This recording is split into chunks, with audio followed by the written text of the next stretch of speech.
The first lash split the cold morning air before Clara Whitmore could draw a full breath. Her wrists were already raw against the rope. Her knees had already buckled once.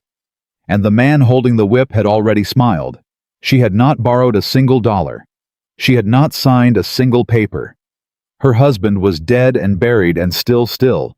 They had dragged her out of her own home through the snow in front of every soul in Red Hollow and tied her hands to a post like an animal. And not one person said a word.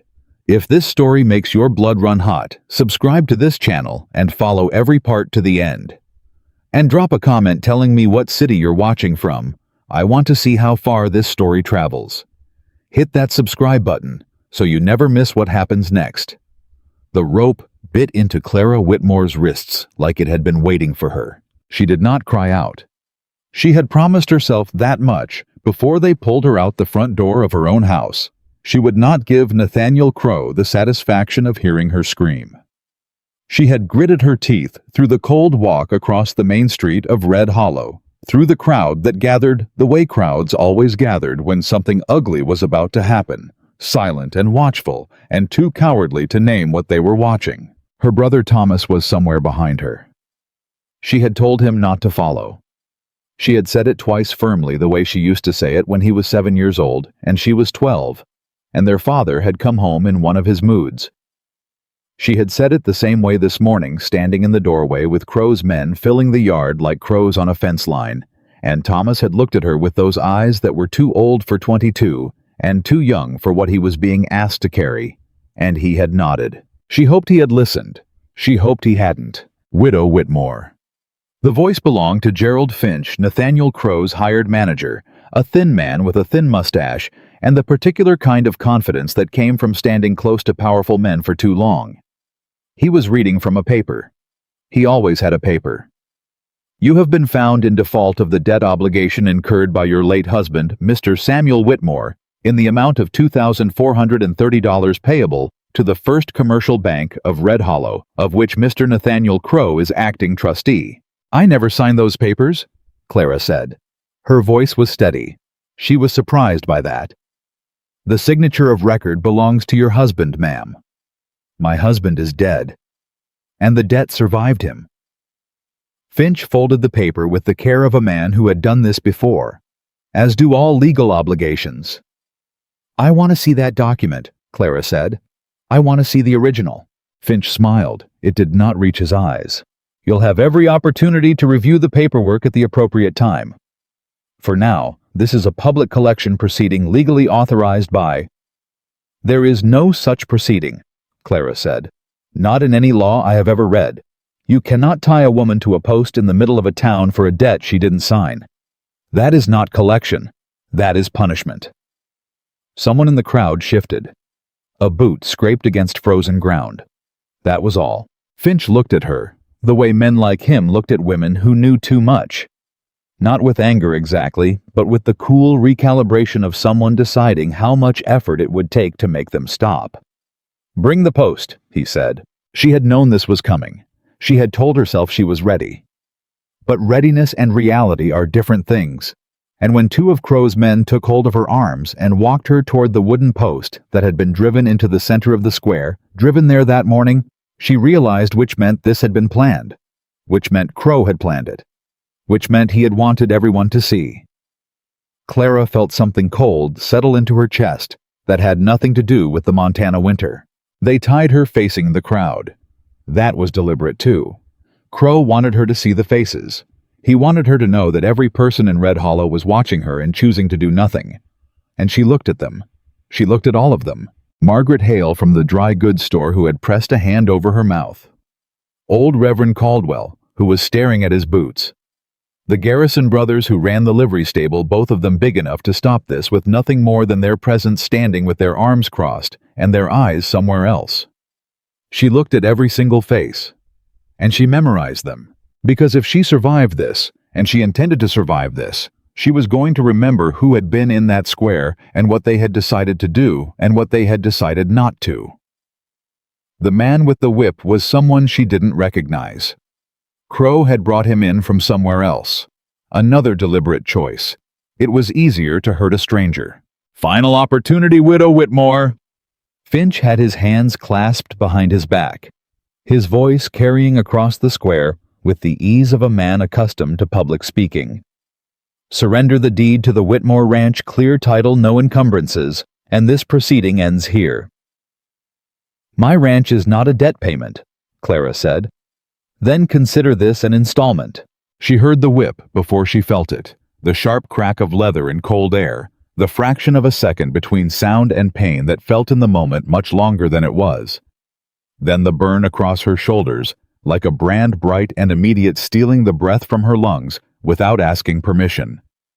She did not cry out. Her jaw locked. Her eyes stung. She felt blood warm against the cold fabric of her dress, and she pressed her forehead against the wooden post and breathed through her nose and told herself they can't have the ranch. Whatever else they take, they cannot have the ranch. Her mother had been buried on that land. Her father had broken his back on that land. Samuel had died on that land out in the east pasture on a Tuesday morning 3 seasons ago, with no warning and no explanation and no final words, just there one moment and gone the next, leaving Clara with a ranch that was barely solvent, and a brother who was grieving, and a valley that was slowly, quietly changing around them in ways she hadn't fully understood yet. She understood them now. The second lash came. She heard the crowd make a sound. Not protest exactly, more like a collective wince. The sound a group of people make when they are watching something they know is wrong, but have collectively decided to classify as someone else's problem. It was almost worse than silence. Silence at least had the honesty of indifference. That sound was complicity, dressed up as discomfort. Clara pressed harder against the post. She was thinking, which surprised her. She had expected pain to crowd everything else out, but instead her mind was working with strange clarity, cataloging details the way she did when she was going through the ranch ledgers, looking for the place where the numbers stopped making sense. The debt documents Finch had shown her 3 weeks ago, the ones she had refused to sign, which apparently hadn't mattered, had carried Samuel's name on them. That was true. The handwriting had looked like his, but the date had been wrong. Samuel had been dead for 2 months before those papers were supposedly signed, and while she had tried to explain this to Finch, to Crow's banker Aldous Reed, to the sheriff, Sheriff Dale Pruitt, who was currently standing at the edge of the crowd with his thumbs in his belt loops and a look on his face that said he had someplace else to be, no one had wanted to hear it. Dead men apparently were very convenient signatories. The third lash. This one was worse. Lower. She felt her knees buckle and caught herself, arms straining against the rope, and for one terrible moment she thought she might fall, and she could not fall, she would not fall. Because if she fell, they would see it, and Crow would see it. And she refused. She absolutely refused. The sound of hoofbeats. She almost didn't register it at first because her whole world had narrowed down to the post and the rope in the next breath. But the crowd heard it. She felt the shift in the square, the way you feel a change in weather. Before it arrives, a subtle alteration in the quality of the air, and she turned her head as much as the rope would allow. A horse was moving through the far end of the street, unhurried. Single rider. The whip did not come again. She didn't know why.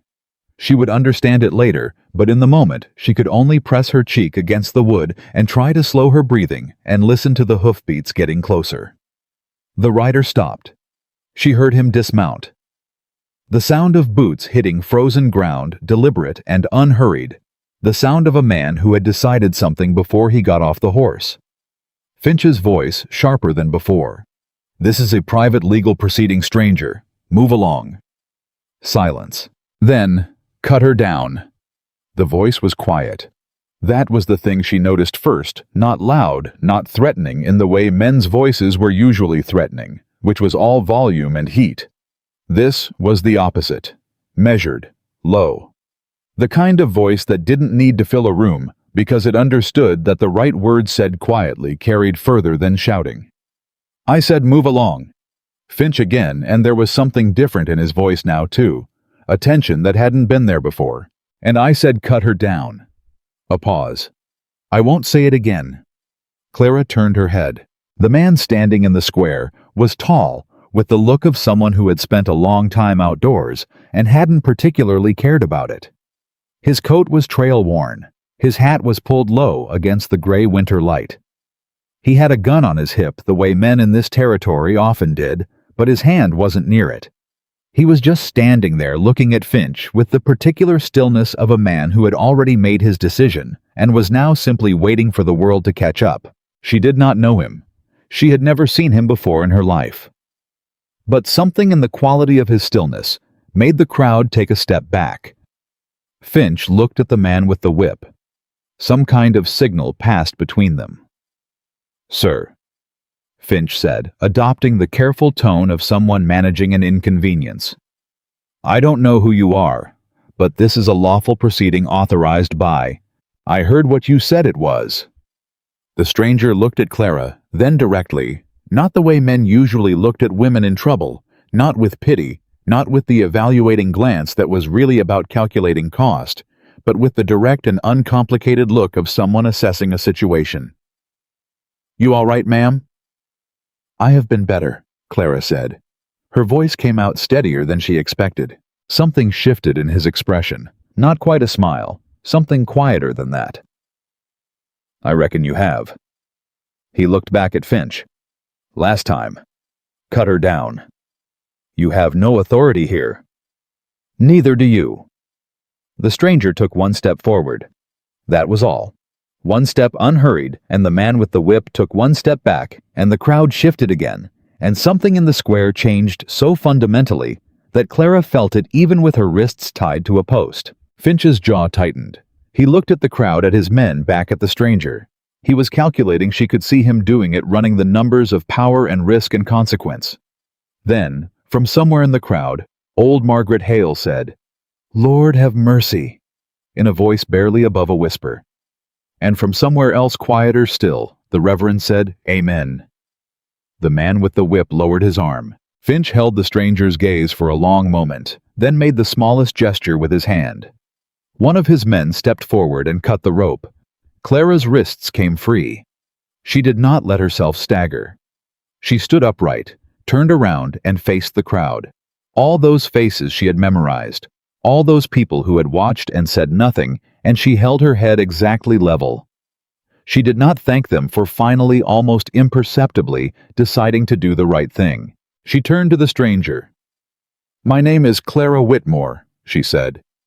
"I know," he said. "You know my name. Heard it on the way into town. People talk." He held his hat in his hands, now turning it by the brim, a gesture that might have looked nervous on another man, but on him looked like something else, like consideration.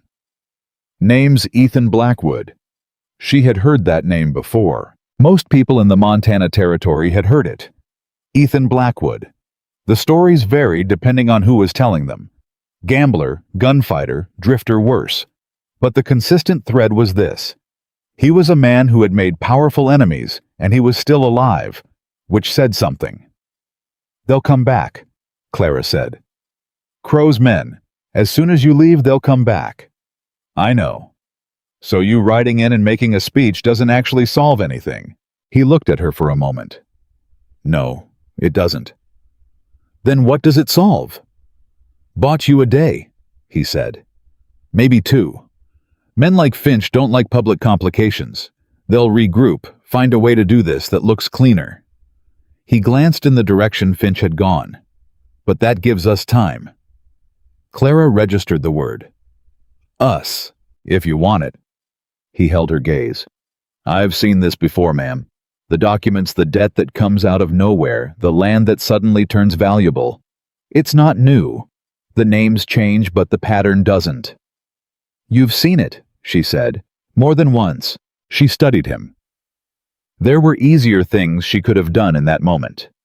She could have thanked him and walked away. She could have told him she didn't need a stranger's help.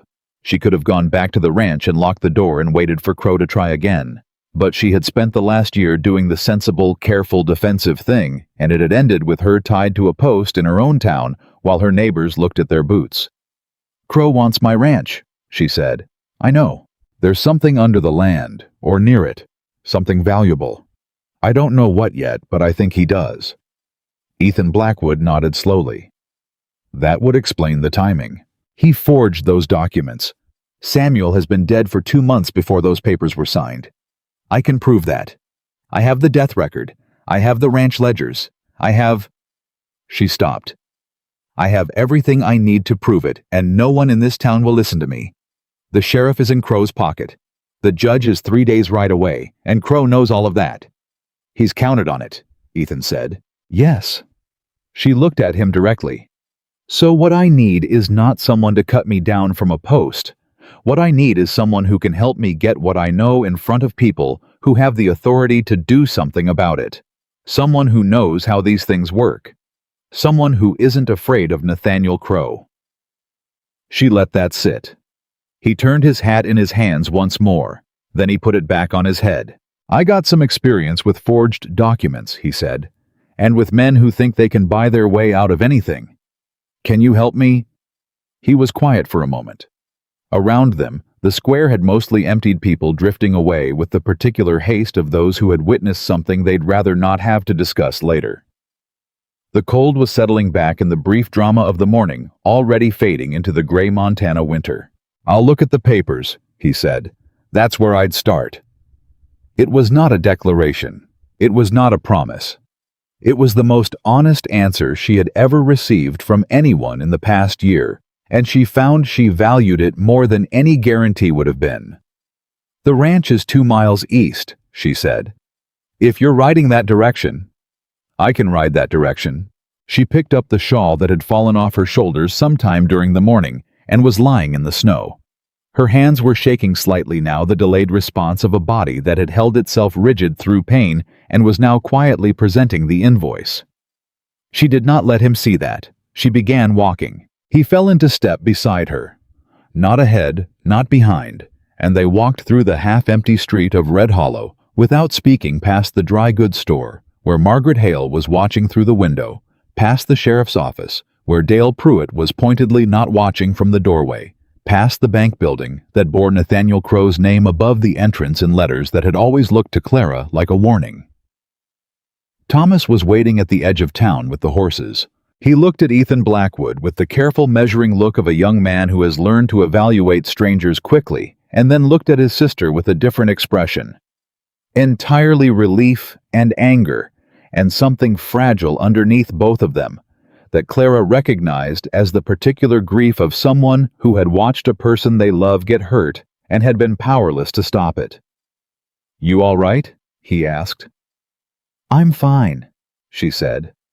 "Clara, I'm fine, Thomas." She took the reins of her horse. "This is Ethan Blackwood. He's going to look at Samuel's papers." Thomas looked at Ethan again. "The Ethan Blackwood—" "Is there another one?" Ethan said. Thomas didn't smile exactly, but something in his jaw unclenched slightly. "No, sir. I reckon there ain't." They rode east, toward the ranch, through the cold and the bare trees and the flat gray sky of a Montana winter afternoon, and Clara did not look back at Red Hollow. She was already thinking about the ledgers.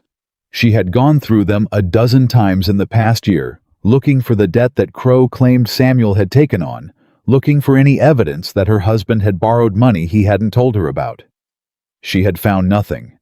But she had also been looking alone in the evenings after Thomas was in bed with the particular kind of desperation that made it easy to miss things because you were so afraid of what you might find. Looking with someone else might be different.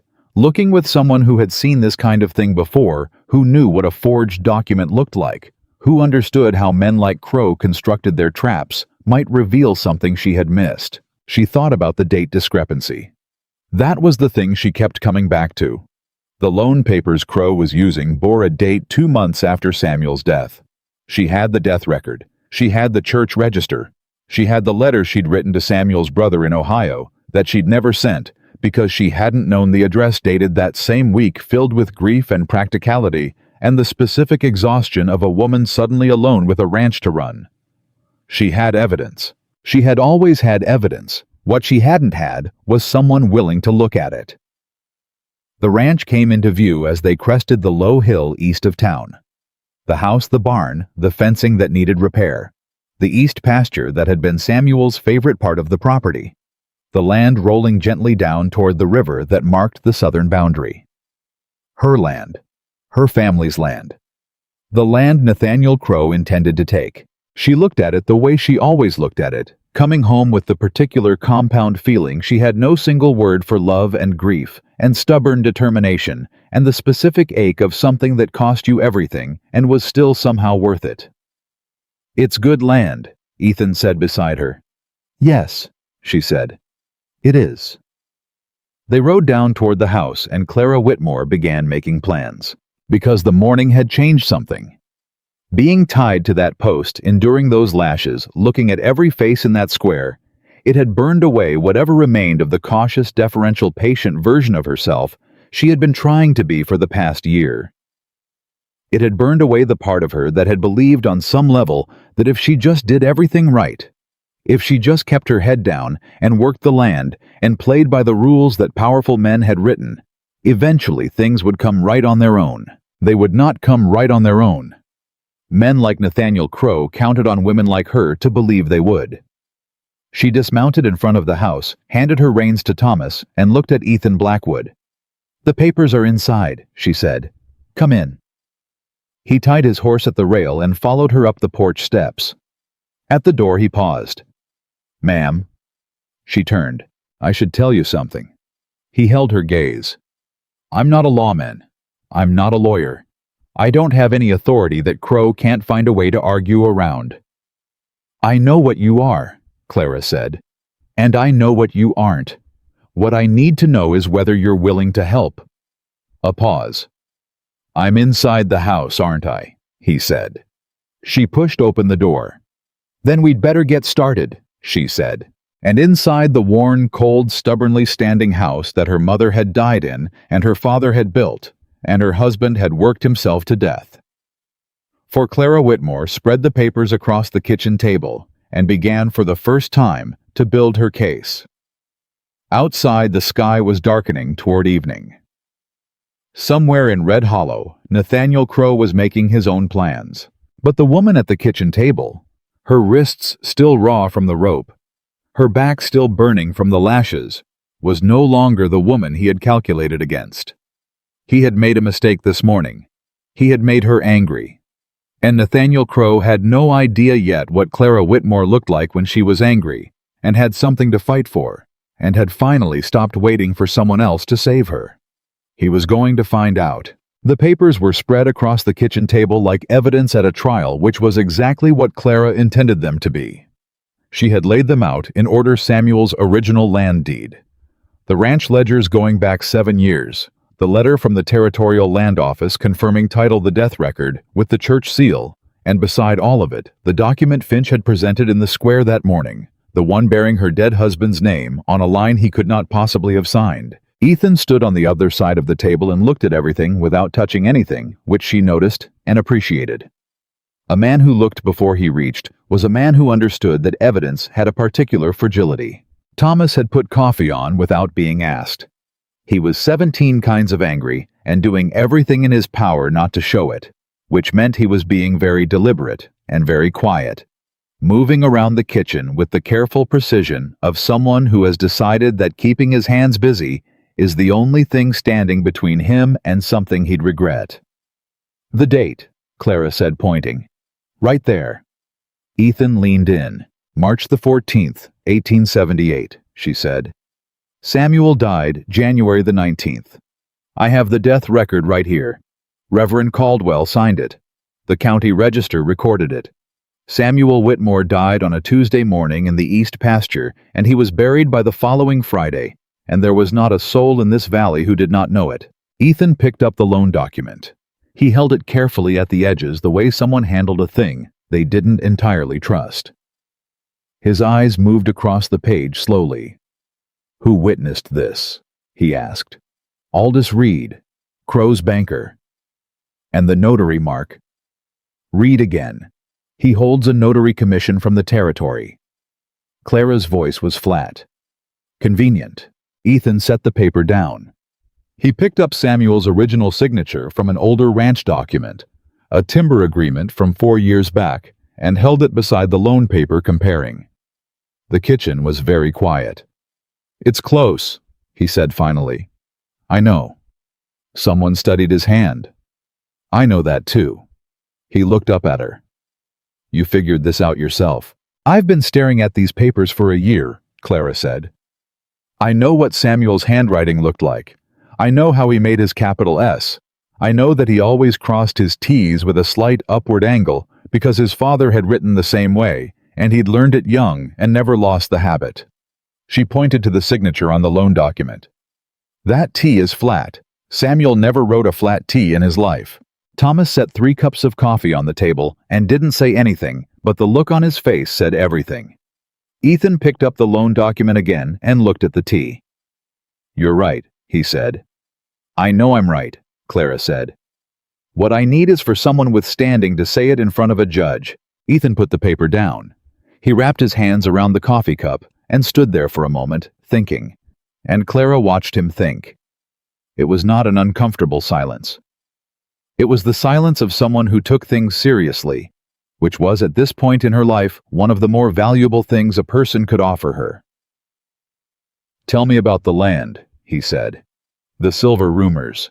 I only started hearing them in the fall, Clara said. Drifters coming through miners heading further west, stopping at the trading post.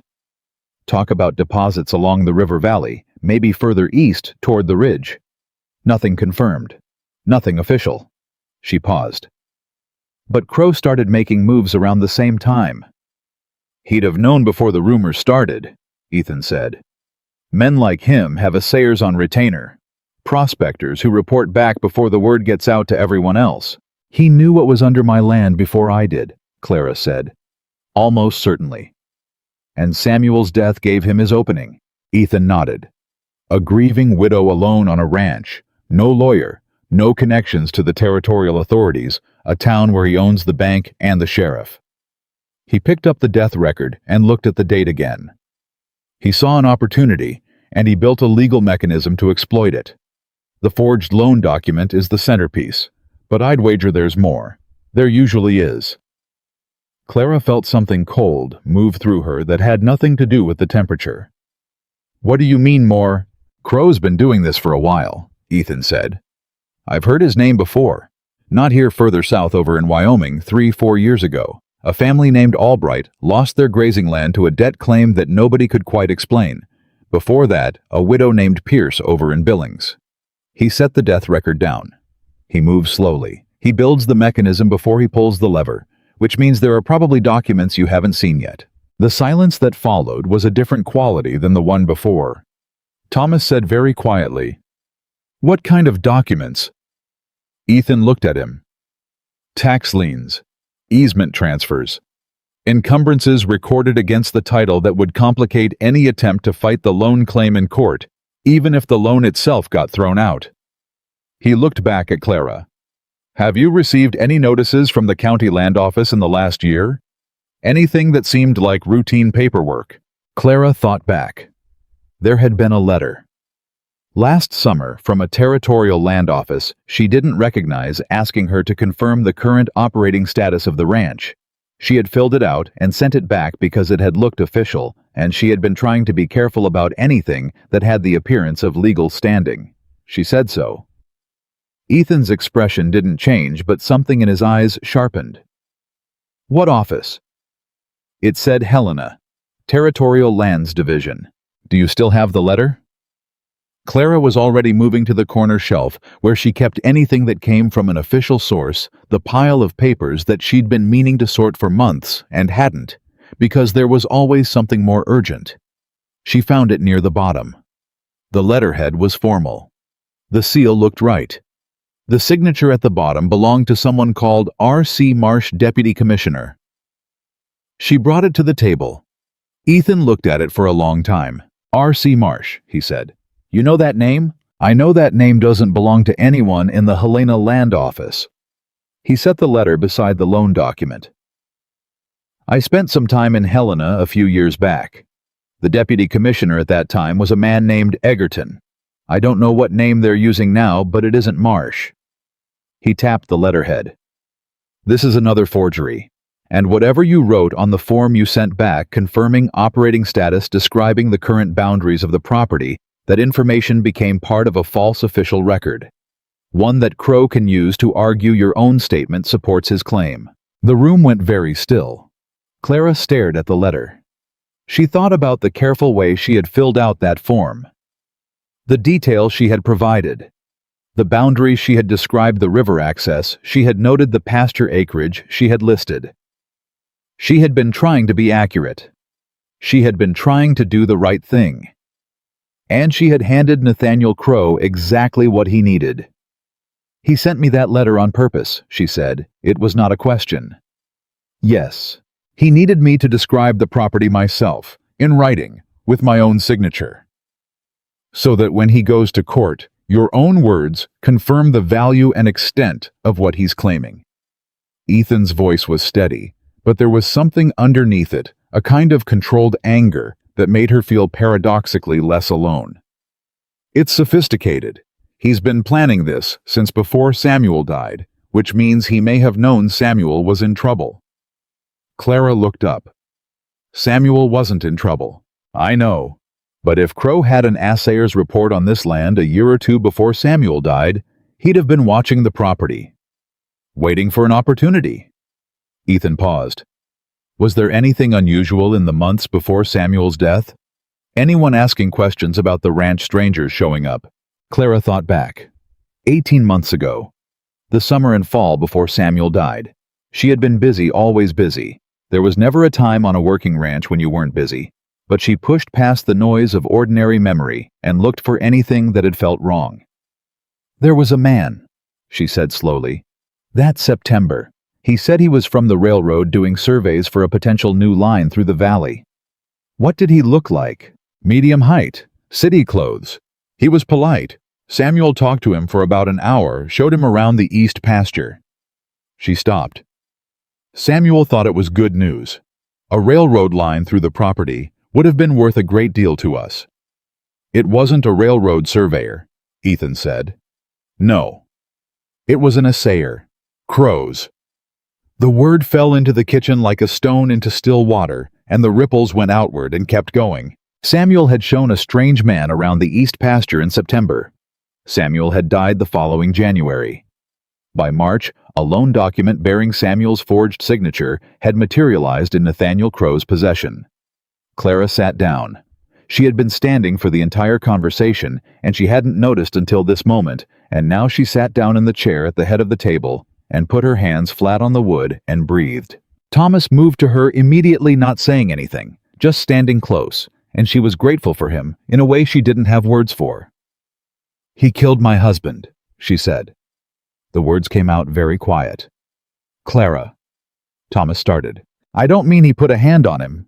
Samuel had a bad heart, the doctor said so. There was nothing suspicious about how he went." She looked at Ethan. "But Crow was circling this property before Samuel died, and when he died the plan moved. And I want to know how much Crow knew. I want to know how long he'd been waiting. And I want to know if there's any chance in this world that the death was convenient enough to be planned." Ethan met her gaze. He did not look away from it, and he did not offer her comfortable reassurance. "That's a question worth asking," he said. "But it's also a question that right now we can't answer. What we can answer, what we have the evidence to answer, is the forgery. That's the foundation everything else is built on. You pull that out, and the rest of the structure falls." Clara breathed out. "All right. We need to get these documents in front of the territorial court. Not Pruitt, not any local authority Crow has influence over. The circuit judge." "Judge Harlan Mace," Thomas said. "He comes through every 3 months. He was here in October. He won't be back until January." "That's 8 weeks," Clara said. "It's enough time if we use it right," Ethan said. "But Crow is going to know that's the play. He'll know that if you can hold on until Mace arrives, he's in trouble. Which means the next 8 weeks are going to be worse than this morning." The fire snapped in the stove. Outside, the wind had picked up, pressing against the walls of the house with a low, steady persistence. "What do we do?" Thomas asked. Ethan looked at the papers on the table for a moment. "We make copies of everything.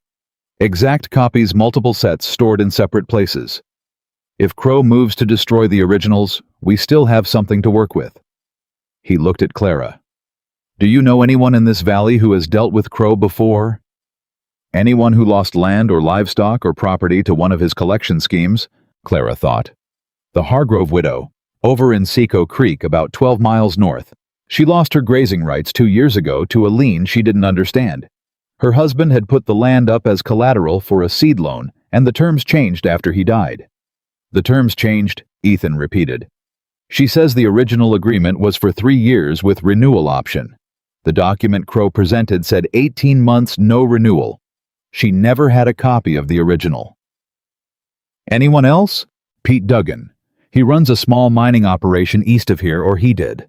Crow's men showed up last spring saying the mineral rights on his claim had been purchased by the bank under some prior agreement Dugan had never heard of. Clara paused. He's still there, still working the claim. But he's been paying Crow a percentage of everything he pulls out because he can't prove the mineral rights are his. Something moved across Ethan's face. A percentage of a mining claim, he said very carefully. Yes. On land east of here. About 4 miles. Ethan looked at the map she'd laid out earlier. The river valley, the ridge, the land where the silver rumors had been spreading. Crow's already collecting from the mining operation nearest your property, he said, and he's been doing it for months. Clara felt the pieces connect. He's not just after my ranch, he's building a consolidated claim. My land, Dugan's mineral rights, probably Hargrove's grazing access, he's assembling the entire valley. So he can present a single large holding to a mining company or a railroad, Ethan said. Or both. Individual parcels are worth something. An assembled corridor with confirmed water access and mineral potential controlled by a single owner is worth a fortune, Thomas said.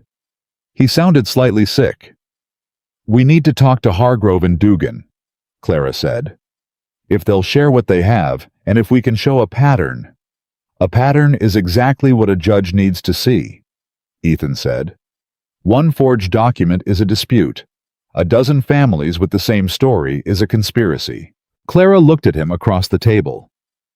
There was something she needed to say, and she was trying to decide whether this was the right moment to say it.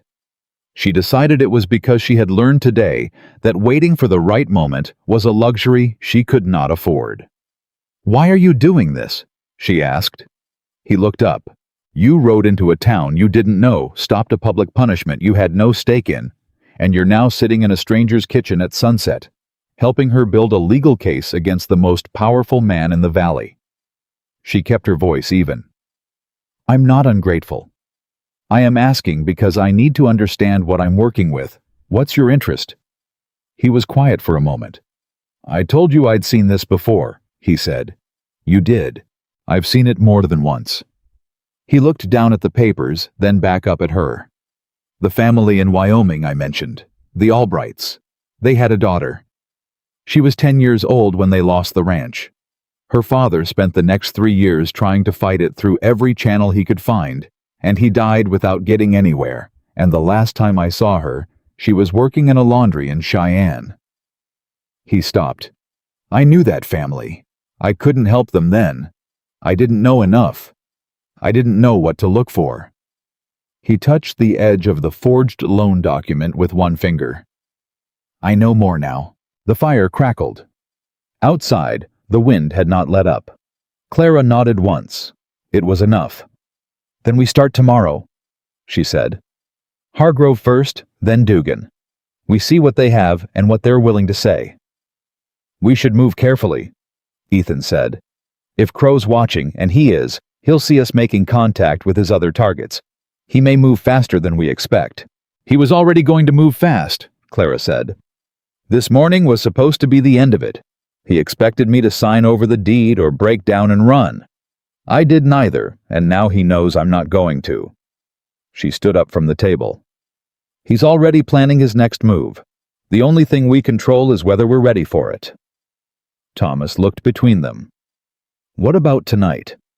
What if he sends men out here tonight? It was a fair question. The ranch was 2 miles from town. The night was dark and long, and Crow had already demonstrated exactly how far he was willing to go. I'll stay, Ethan said. He said it matter-of-factly without drama, as if it were the obvious conclusion to an arithmetic problem. Thomas blinked. I'll take the barn, Ethan said. Your horses need tending anyway, and if anyone comes down that road in the night, I'll hear them. He looked at Clara. If that suits you. Clara thought about it for exactly 1 second. It suits me, she said. After dinner, a quiet, mostly wordless meal, the three of them sitting with the weight of the day between them like a fourth presence at the table. Thomas cleared the plates and Ethan took his bedroll out to the barn, and Clara sat alone at the kitchen table with the papers still spread in front of her. She had not let herself think until now about the whip. She thought about it now. She catalogued it clinically, the way she catalogued everything that frightened her 3 lashes.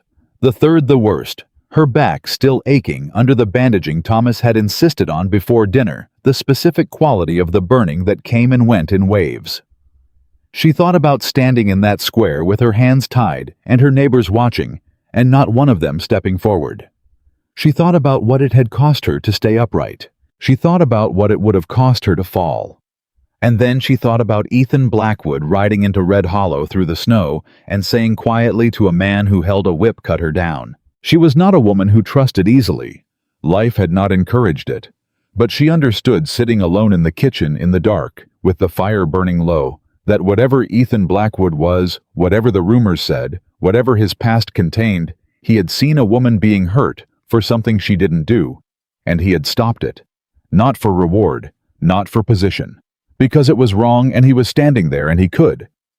That was a rarer thing than people acknowledged. She gathered the papers, carefully folded the copies she and Thomas had made during the afternoon into a separate envelope and wrapped the originals back in the oilcloth she kept them in. She put the copies in the false bottom of the flour tin that had been her mother's idea, a hiding place she'd never told anyone about, except Thomas.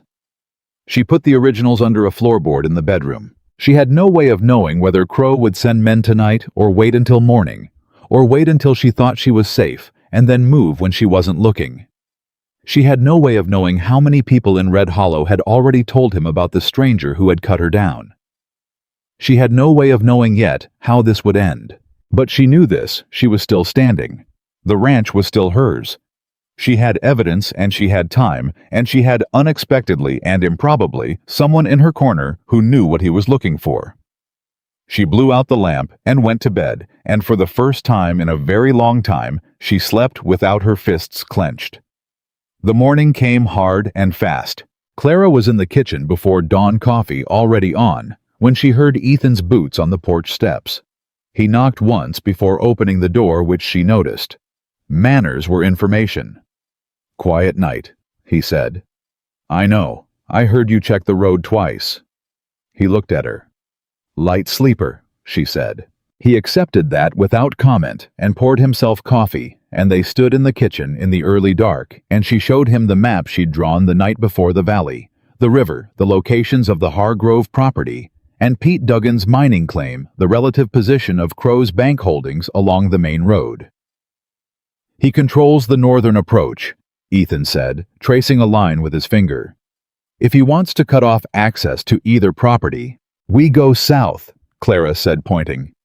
"Through the lower pasture across Seco Creek, come up on Hargrove's land from the east. Takes longer. Avoids his men." He nodded. "Thomas coming. Thomas is staying here." She met the look she anticipated. "Don't. I have argued with my brother about this already this morning, and it is settled. Someone has to be on the property. You said yourself Crow might move on the documents if he thinks we've left." Ethan looked at her for a moment. "You argued with him at this hour." "He was up before I was," Clara said. "He doesn't sleep well when he's angry, and he has been angry since yesterday morning." Thomas appeared in the doorway from the back hall, proving the point. He had the look of someone who had lost an argument and was holding on to the terms of the peace with considerable effort. "You send word the minute anything feels wrong," he said to Clara. "I will. Both of you," he said with a glance at Ethan that carried about 14 layers of meaning in 3 syllables. "Understood," Ethan said without irony. They rode out before full light, Clara on her bay mare and Ethan on his gray. taking the southern route through the lower pasture the way she'd mapped it. The cold was serious in the way that Montana cold in December was always serious, not brutal yet, but carrying the memory of how brutal it intended to become. They rode mostly in silence, which suited Clara. She was thinking about what to say to Eleanor Hargrove, who was a proud woman and a private one, and who had never entirely forgiven the world for what had happened to her family's grazing rights. Getting Eleanor to talk to a stranger, getting her to put anything in writing, was not going to be simple. "Let me do the talking with Hargrove," Clara said, as they came up on the eastern boundary of the property. "I wasn't planning on it," Ethan said. "Good." Eleanor Hargrove met them at the door with the expression of a woman who had learned that unexpected visitors rarely brought good news. She was 60, maybe 62, with iron gray hair and the kind of straight back that came from decades of refusing to let circumstances bend her. Her eyes went to Clara's face first, then to the man beside her, then back to Clara. "I heard what happened in town yesterday," she said. "Then you know why I am here," Clara said. Eleanor looked at Ethan again. "I don't know him." "His name is Ethan Blackwood. He's helping me." A long pause. "Come in," Eleanor said. What followed was an hour that Clara would remember for a long time. Eleanor Hargrove had kept everything. Every letter from Crow's office. Every notice, every document, every piece of paper that had arrived in connection with the loss of her grazing rights. She had kept them in a tin box under her bed because, as she said with a flatness that was more devastating than anger, she had always known that someday she would need them. She had just never known for what. She laid them on her kitchen table, the same way Clara had laid her papers the night before. And when Ethan looked at the altered contract, the one that had changed the loan terms from 3 years to 18 months, his expression shifted in a way that made Clara's pulse pick up. "This was changed after signing," he said. "Look at the ink on these 2 lines. The contract body uses iron gall. These added conditions are written in a different ink entirely. Someone added these terms after the original document was signed and witnessed." Eleanor stared at him. "How do you know about inks?" "I spent time with a man who forged documents for a living," Ethan said, "before I understood what he was doing. I learned things I wished I hadn't." He looked up from the paper. "Mrs. Hargrove, would you be willing to testify to this before a territorial judge?" Eleanor Hargrove looked at Clara. Clara met her eyes and didn't look away. "Yes," Eleanor said. "I believe I would." Dugan was harder. He met them at the entrance to his claim, with a rifle across his forearm, and the look of a man who had decided long ago that the only way to survive was to keep his head down and pay what was demanded and not invite further trouble. He was in his 40s, broad and weathered, and the anger in him was the kind that had been buried so long under fear that he'd almost forgotten it was there. "I ain't looking for more problems," he said before Clara could open her mouth. "I know," she said. "I'm not here to bring you any. I'm here because Crow is going to take everything you have left whether you fight him or not. And if you fight him now with us, there might be a way out. If you wait—" She stopped. Let the silence do what words couldn't. "He doesn't leave people with anything once he's done." Dugan looked at Ethan. "You the Blackwood they're talking about in town." "Depends what they're saying," Ethan said. "That you stopped the widow's punishment yesterday." "Yes." "That you're likely to get yourself shot for the trouble." "That's possible," Ethan said without any particular inflection. Dugan looked at him for a long moment. Then he lowered the rifle. "Come on then," he said. "I've got a document or 2 you might want to see." The ride back to the ranch in the afternoon was different than the ride out. Clara felt it, the change in the weight of things, the way the same cold air felt different when you were carrying something toward a future instead of running from a past. They had 2 witnesses. They had documents showing a pattern that no reasonable judge could dismiss as coincidence. They had, in the space of a single day, built the beginning of something that Nathaniel Crow had not prepared for, because he had never expected Clara Whitmore to do anything other than break. She was thinking this when Ethan, riding beside her, said quietly, "Right her behind us, about a 1/4 mile. Been there since we left Dugan's." Clara did not turn around. One of Crow's? Hard to say, staying at a distance, not gaining, not falling back. Following. Watching, he said. There's a difference, for now. She thought about what that meant. Crow knows we've been to see them. He knows we've been somewhere, Ethan said. He doesn't know what we found, but he'll guess. He'll move tonight, Clara said. Or tomorrow, or both. Ethan's voice was even. He's going to try to get to those documents before we can present them to anyone with authority. Eleanor has hers. Which means someone may visit Eleanor tonight, Ethan said. We need to warn her. Clara had already thought of it. She adjusted her course slightly, pointing back toward Secco Creek. They would go back to Eleanor first, tell her to move the documents, hide them somewhere other than the tin box under the bed. Then the ranch. Then they would spend the night doing what Crow didn't expect them to do, which was not hiding, not running, but sitting very still and making sure that every piece of evidence they had was somewhere he could not find it. She thought about what Ethan had said, about the little girl from Wyoming working in a laundry in Cheyenne. She thought about what her mother's grave looked like in the east pasture in winter. She thought about Thomas back at the ranch, watching the road with the controlled anger of a 22-year-old who had already lost one person he loved to this valley and had no intention of losing another. She thought about the whip. She thought about what she had said to the post. They can't have the ranch. The rider behind them stayed at his distance, and the afternoon light flattened toward evening, and Clara Whitmore rode toward everything that was coming with her jaw set and her hands steady on the reins, and she did not look back. Behind her, somewhere in the gray distance of the Montana afternoon, Nathaniel Crow was learning that the widow he had broken this morning was not broken. And ahead of her in the darkness that was gathering fast over the valley that bore her family's history and her family's graves and everything she had left in the world, something was waiting. She intended to be ready for it. They were halfway back to Eleanor Hargrove's property when the smell hit them. Smoke, not the clean wood smoke of a hearth fire, not the familiar smell of a stove going on a winter evening. This was heavier, darker, the kind of smell that carried something urgent inside it, the kind that made horses toss their heads and pull at the reins. Ethan pulled up first.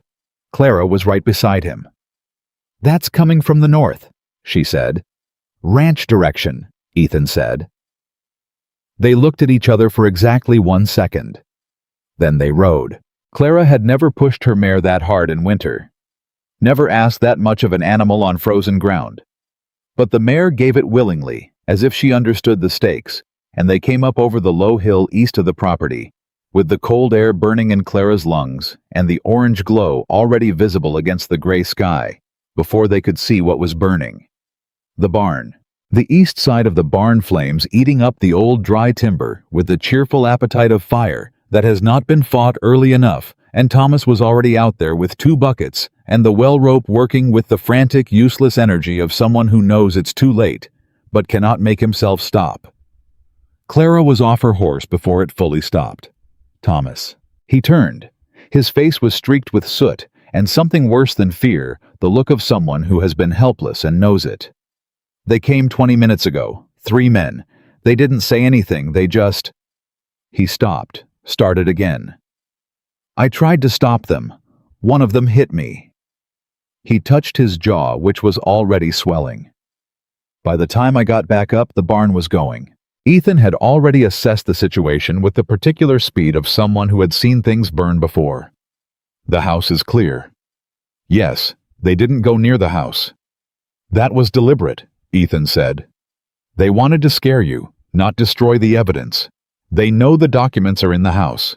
They burn the barn. You panic, you think about what comes next instead of what you already have."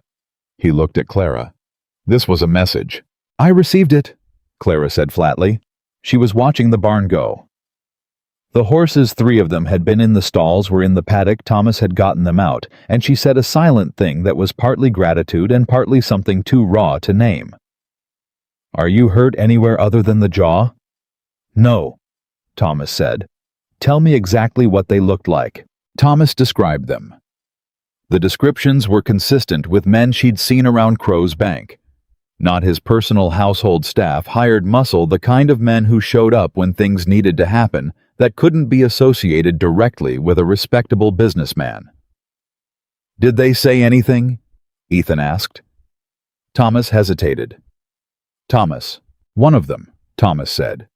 Before they rode off, he stopped at the fence line and he looked back at me and he said, another pause. He said, "Tell your sister the next fire won't be the barn." The words landed in the cold air and stayed there. Clara felt something shift in her chest. Not fear precisely. Something older and harder than fear, something that had been forged in the last 18 months and hardened further in the town square yesterday morning, and was now after this not remotely interested in anything that resembled retreat. "He made a mistake," she said. Both men looked at her. "Crow made a mistake," she said again more clearly. "He wanted me frightened. He wanted me to spend tonight thinking about fire and what comes next. He wanted me to look at what's left of that barn and make the calculation that nothing is worth this."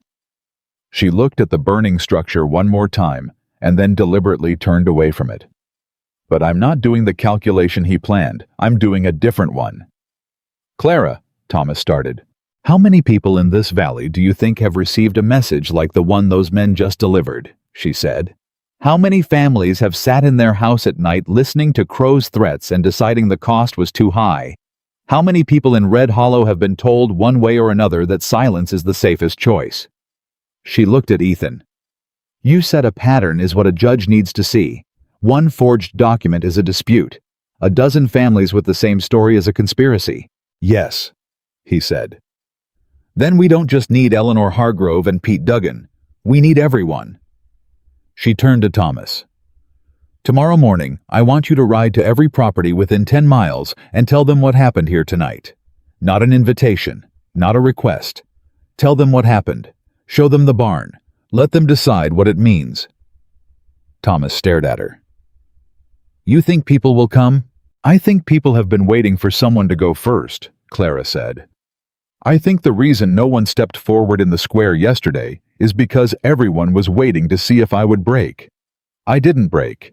Now they know it's possible not to break, and some of them, not all, but some will want to be on the right side of this before it's too late to choose."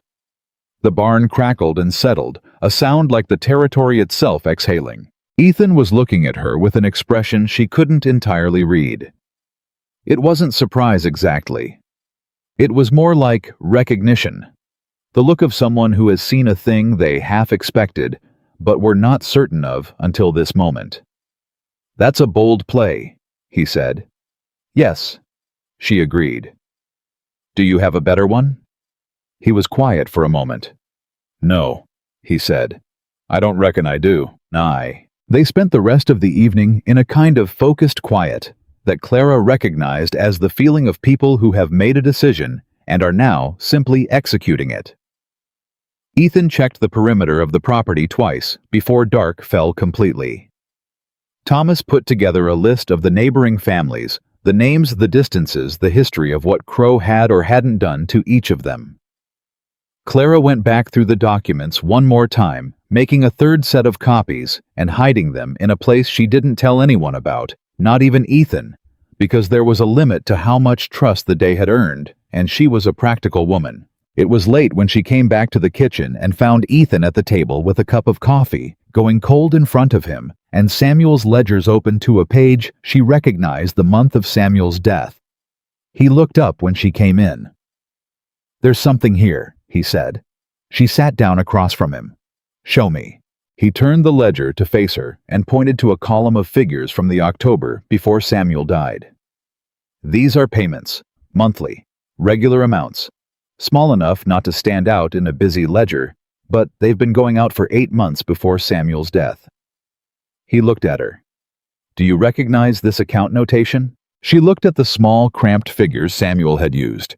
The notation read simply, R.H. monthly. A number. Then the same notation, the same number every month for 8 months. "I didn't see that before," she said slowly. R.H. I thought I assumed it was routine operating expenses. Ranch hand. Some equipment payment. R.H. Ethan said. Something cold settled at the base of her neck.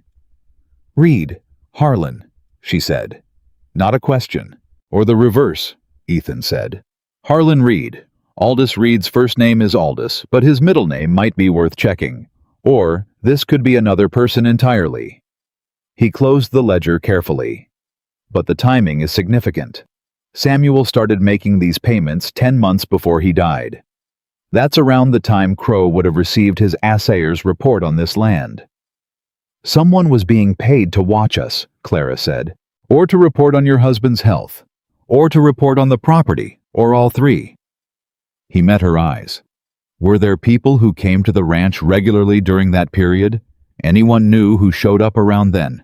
Clara thought. October, the year before Samuel died. The beginning of what would be their last winter together, though she hadn't known it.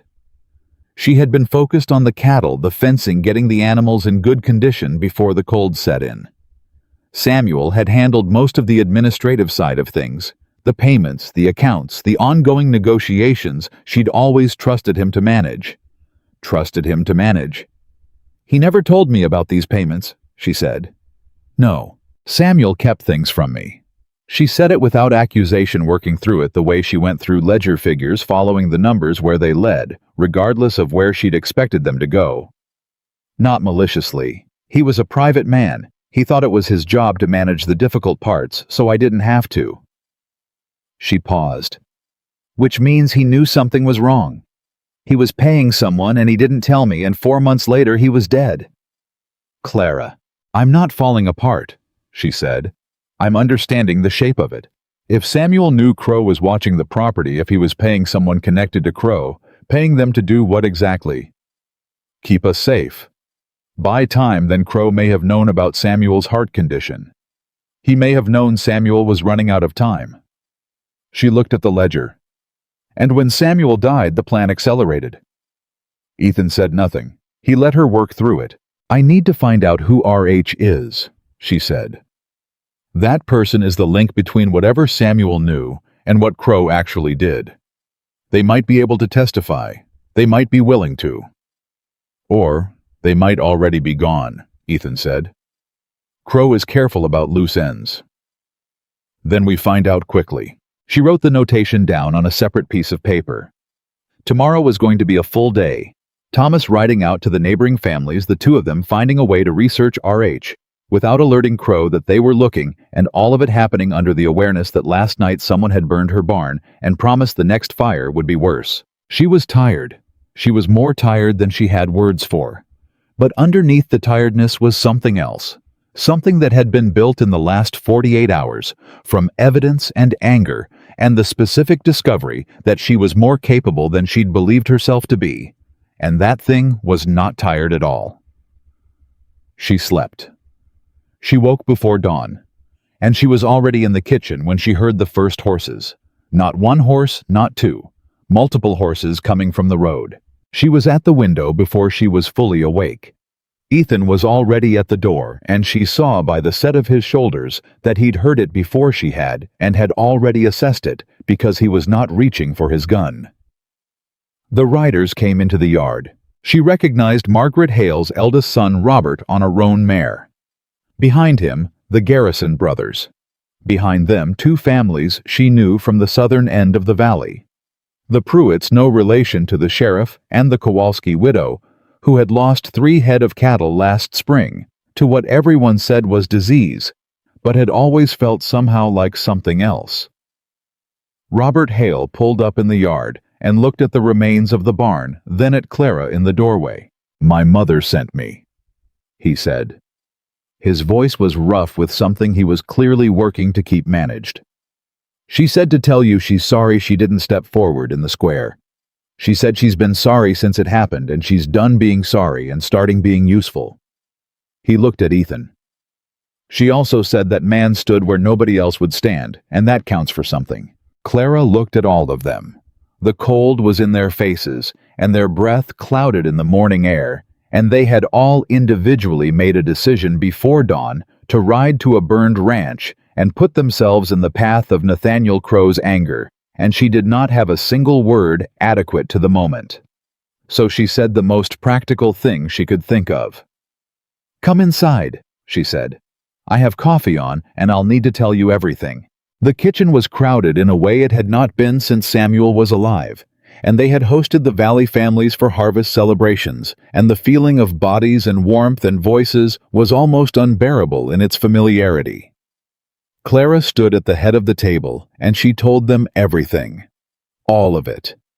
The forged loan document, the fake land office letter, the altered contract Crow had used against Eleanor Hargrove, the mineral rights scheme with Dugan, the monthly payments in Samuel's ledger. All of it laid out plainly, and without drama, because the facts themselves were dramatic enough. No one spoke while she talked. When she finished, it was Robert Hale who said, "How many people has he done this to?" "We don't know yet," Clara said. "We know of at least 3 properties beyond mine. But the pattern is consistent enough that I believe there are more." "The McPherson family," said one of the Garrison brothers, the older one, whose name was Walter. "2 years ago, they lost the lower pasture and the creek access. Old Ian McPherson told me the debt claim came out of nowhere. He's in town. He's been in town since working at the smithy because he couldn't keep the ranch without the water." "The Hendersons," said the Kowalski widow. Her name was Anna, and she had the voice of someone who has been quiet for too long. "They left last spring, said they were going back east, but Mary Henderson told me before she went that the bank had found some kind of prior claim on their north field, and there was nothing they could do about it." Clara looked at Ethan. He was already counting on his fingers. Not literally, he was not a man for theatrical gestures, but she could see him doing it in his head the same way she did when the numbers in the ledger started adding up to something larger than expected. 7 properties, he said, "that we know of, possibly more, all of them in the River Valley corridor, all of them accessed through debt mechanisms or title claims that appeared legitimate on paper." "A judge would call that a conspiracy," Robert Hale said. "A federal judge would call that fraud, extortion, and potential criminal land theft under territorial statute," Ethan said. "Which is why we need to get everything we have to Judge Mace before Crow can find a way to neutralize it."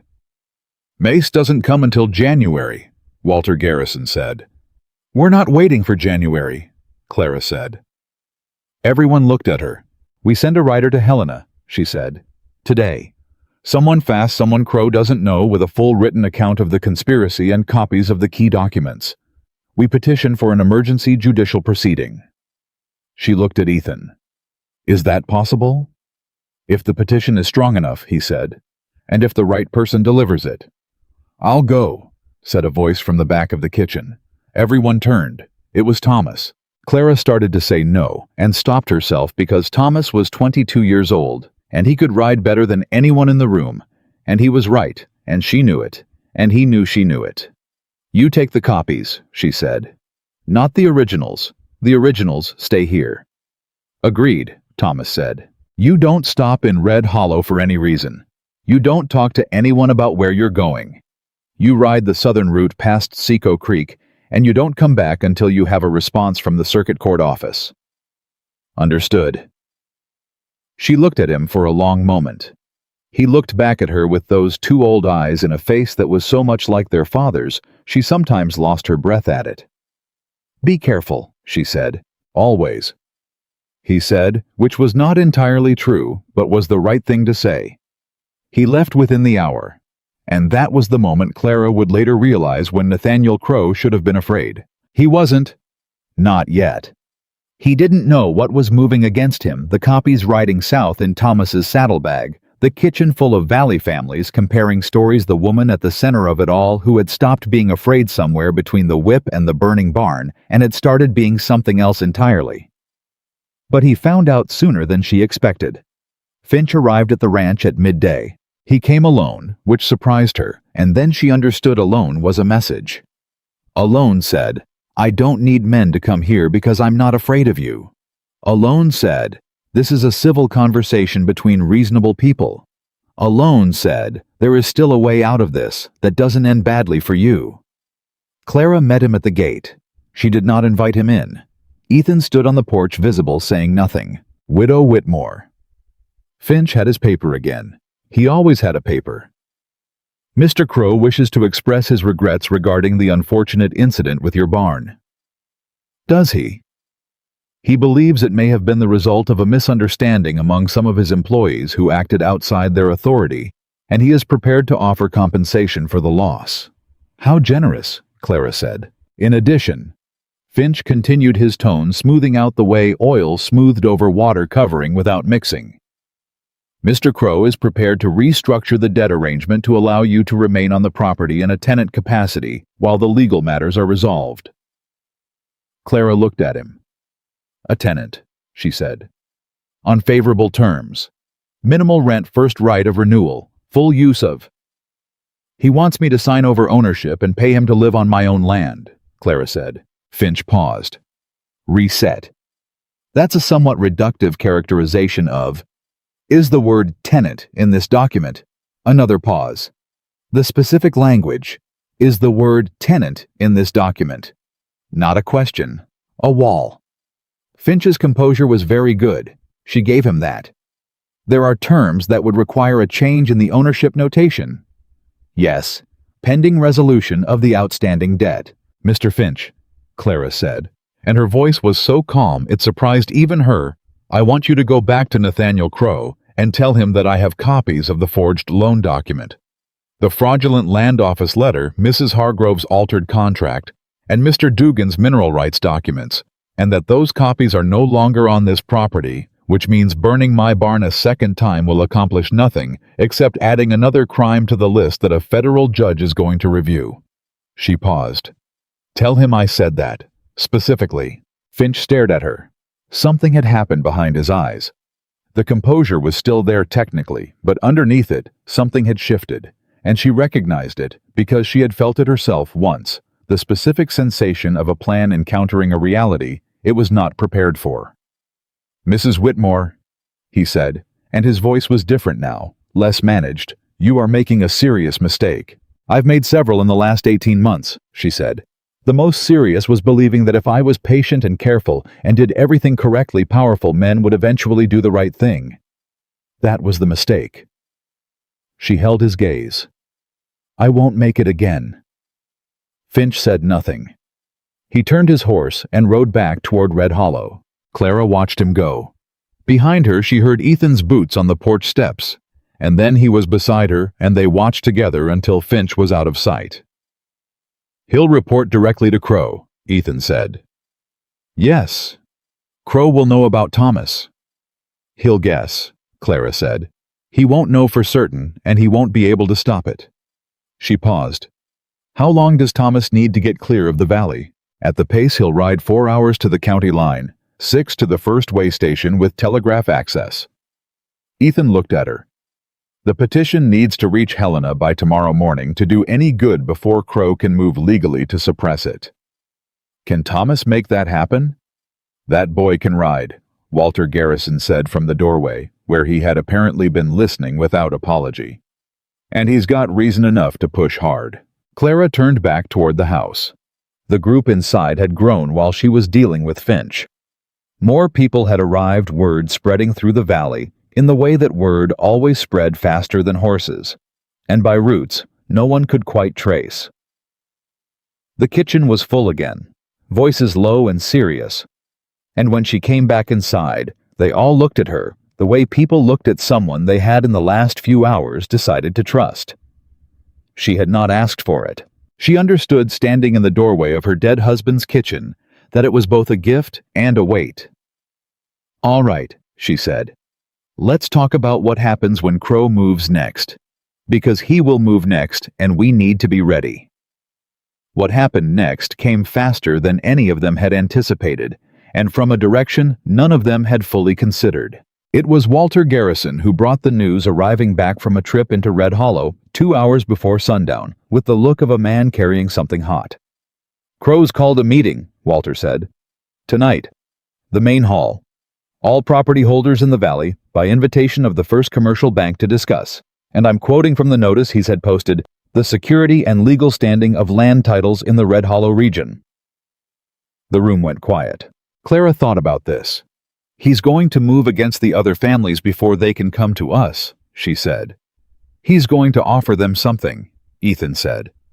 Guarantees, settlements, something that makes it more attractive to deal with him quietly than to stand with you publicly. And the ones who are already afraid, Robert Hale started. We'll take it, Anna Kowalski said. Not with bitterness, just honestly. I'm not judging. I understand why someone would take it.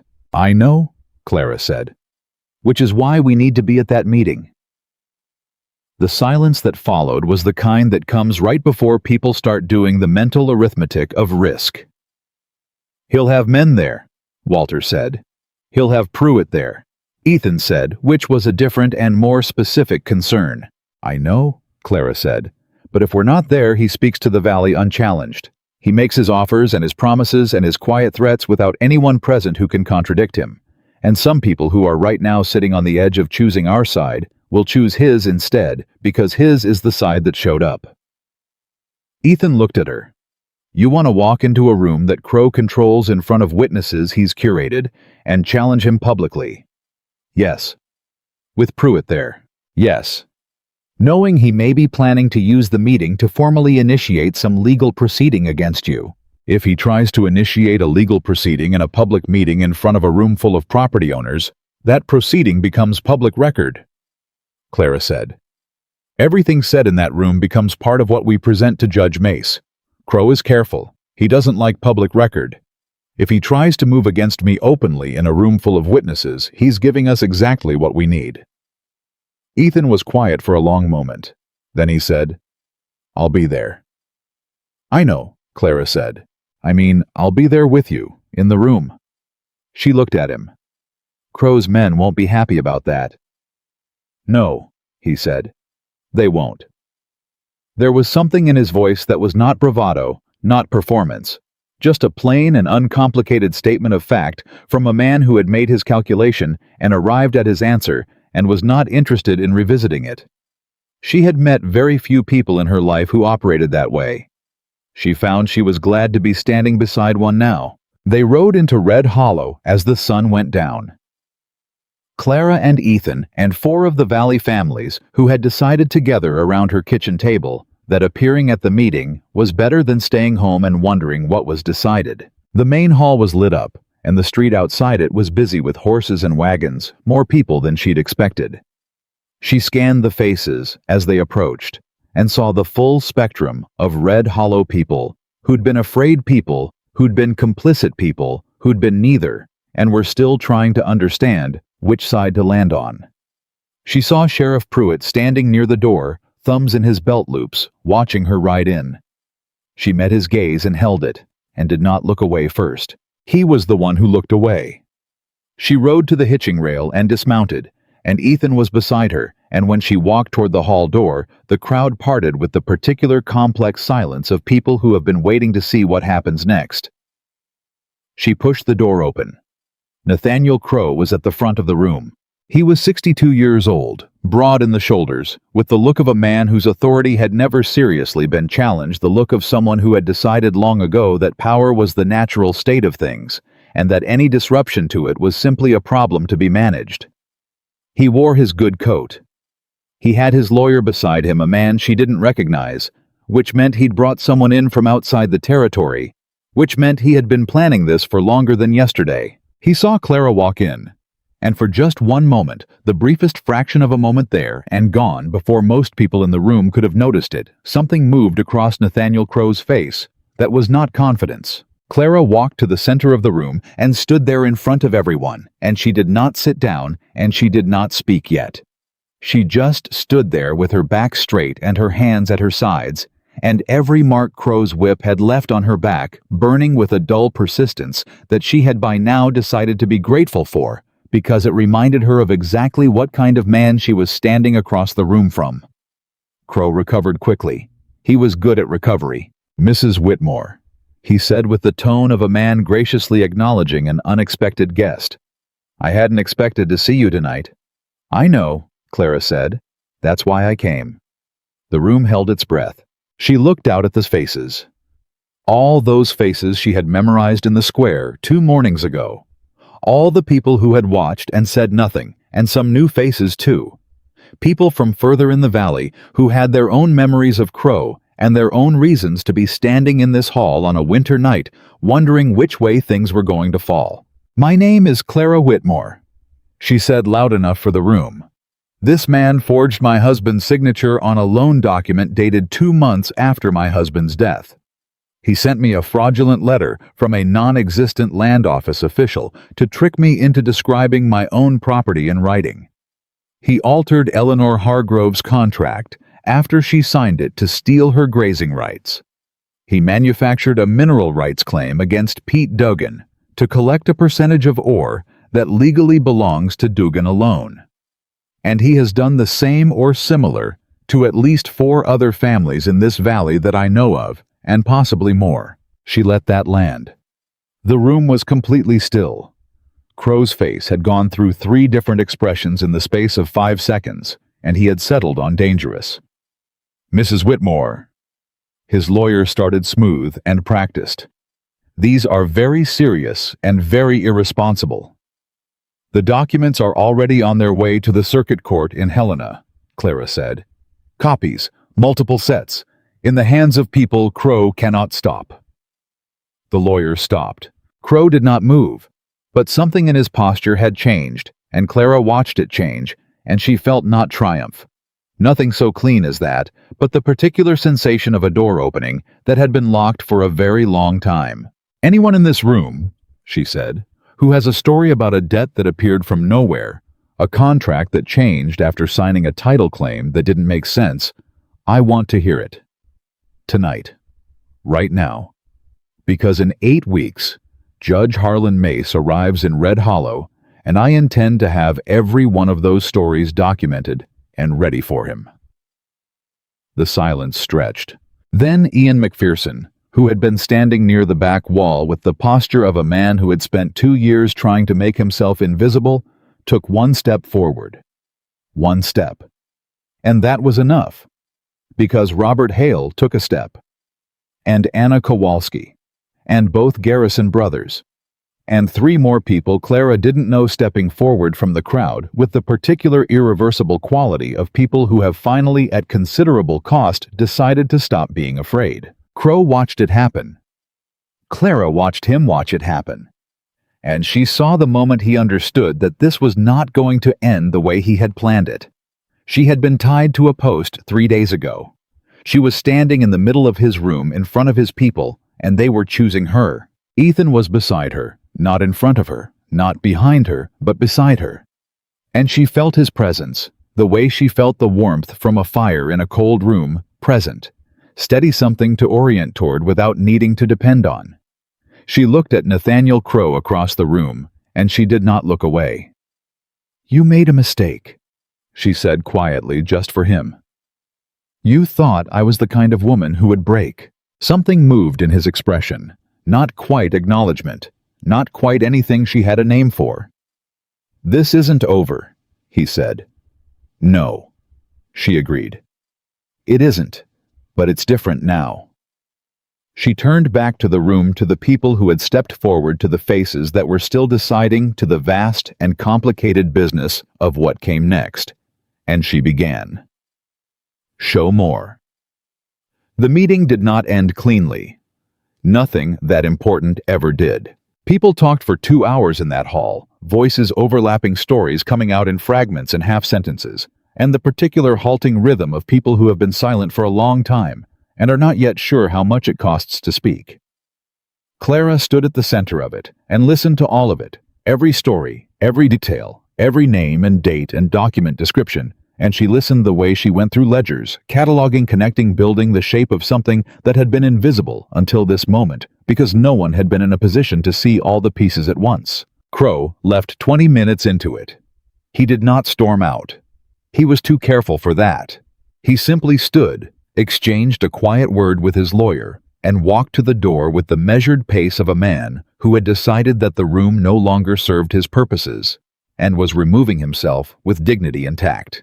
His lawyer followed. Finch, who had been standing near the side wall, followed after that. Pruitt stayed. That surprised Clara. She had expected the sheriff to leave with his employer because that was what hired men did, and Dale Pruitt had been Crow's hired man in everything that mattered for the better part of a decade. But Pruitt stayed, and he stayed near the back, and he listened, and his expression did something complicated and slow that Clara watched without comment. She thought about it later, lying awake in the small hours of the morning with the cold pressing against the walls of the house and Ethan's boots audible on the porch in his second pass around the perimeter. She thought about Pruitt's face in that room. The particular look of a man who is doing arithmetic he does not enjoy but cannot stop doing. She had seen that look before. She had worn it herself. It was the look of someone recalculating the cost of their choices. She filed it away. Everything went in the ledger now. Ian McPherson had spoken for 11 minutes about the lower pasture and the creek access and the debt claim that had materialized like a ghost 3 months after his wife died. And while he spoke, his voice had done something that voices did. When they had been carrying a weight too long, it had cracked, not broken, but cracked at the edges, the way old wood cracked before it gave, and every person in that hall had heard it. Old Walter Garrison had put a hand on McPherson's shoulder, and McPherson had kept talking, and by the time he finished the room had shifted in a way that had nothing to do with legal strategy, and everything to do with the simple and devastating power of one person telling the truth in front of witnesses. 6 families had given their names by the time the meeting ended. 6 families willing to be documented. 6 families who would speak to Judge Mace in January. It wasn't all of Red Hollow. It wasn't even most of it.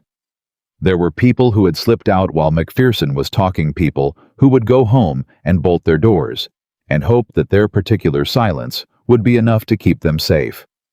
Clara understood that. She did not forgive it exactly, but she understood it because fear was a real and serious thing, and she had no right to judge people for a choice she had almost made herself. But 6 families plus Eleanor Hargrove and Pete Duggan plus whatever Thomas was carrying south toward Helena, that was a foundation. That was more than Crow had expected her to build. That was enough to make what was coming survivable if they were careful and fast and did not make mistakes. She was thinking about all of this when Ethan came back in from the cold, stomping his boots at the door, and she was still at the table with the list of names and the collection of testimonies she'd written down in the meeting, organizing them into the same structure she used for the ranch accounts: date, amount, parties involved, outcome. "You should sleep," he said. "I know." "You're not going to." "No," she agreed. "Coffee's on the stove." He poured himself a cup and stood by the stove for a moment, warming his hands, and in the quiet of the kitchen with the fire low and the house settled around them, Clara felt something she had not felt in a long time, and almost didn't recognize the specific ease of not being alone with a problem. Not because someone was solving it for her, because someone was in the room with her while she solved it. She kept that thought at arm's length. She was a practical woman, and this was not the time. "McPherson," she said. "His testimony about the creek access. The timeline he described puts Crow's initial contact with him 6 weeks after Samuel died. 6 weeks. Crow was moving on multiple properties at once. Coordinated," Ethan said. "Not opportunistic. He had a plan and he was executing it across the whole valley simultaneously." "Which means he had to have a central record," Clara said. "Someone tracking all of it. All the targets, all the timelines, all the forged documents. You can't manage that kind of operation in your head." Ethan looked at her. "There's a record book," she said. "Somewhere in Crow's bank or his house. A master ledger of every property he targeted, every document he altered, every payment he collected under false pretenses." She looked at the list in front of her. "If we could get that—" "We can't get that," Ethan said. "Not legally. Not without a court order, and we don't have one yet." "I know," Clara said. "But knowing it exists means that when Mace arrives and issues subpoenas, we know what to ask for." Ethan was quiet for a moment. Then, "There's something I haven't told you." She looked up. He set his coffee cup down and turned to face her fully, the way he did when something required his whole attention. "I sent a telegram from Red Hollow yesterday evening while you were meeting with the Valley families." "To who?" "A man named Will Archer. He's a deputy federal marshal out of the Helena office. I've worked with him before." He paused. "In a professional capacity." Clara absorbed that. "You were a federal marshal." Past tense? What happened? I stopped being one. His voice was flat, not evasive exactly, but stripped of everything that wasn't necessary. There were things I was asked to do that I couldn't do and stay the man I wanted to be. So I left. He met her eyes. I still have contacts. Archer is a good man. Honest. The kind that's harder to find than people admit. I told him what we had and asked him to look into the Crow operation from the federal side. Clara held his gaze. Why didn't you tell me this before? Because I wanted to know if Archer would respond before I told you he existed, Ethan said. I didn't want to give you a hope that might not materialize. And has he responded? This morning before we left for the meeting, he's already aware of Crow. There's been a federal inquiry open on land fraud operations in the Montana Territory for 8 months. Crow's name has come up. Ethan picked up his coffee again. Archer is riding from Helena. He'll be here in 4 days. The fire crackled. Clara looked at the list of names in front of her and then looked at Ethan and said, 4 days is a long time. Yes, he said. It is. She thought about what Crow would do with 4 days. She thought about the master ledger and whether he would try to destroy it. She thought about the witnesses who had stepped forward tonight and how many of them would still be standing forward if Crow applied direct pressure. She thought about Thomas, somewhere south of the county line in the dark, riding toward Helena with copies of documents in his saddlebag. We need to protect the witnesses, she said. Yes. Crow knows who was in that room tonight. He'll move against the most vulnerable ones first. She thought about Ian McPherson working at the smithy in town. No land, no backup, nothing between him and Crow's pressure, except whatever courage had gotten him through the last 2 years. McPherson. He has no property left. He has nothing Crow can take.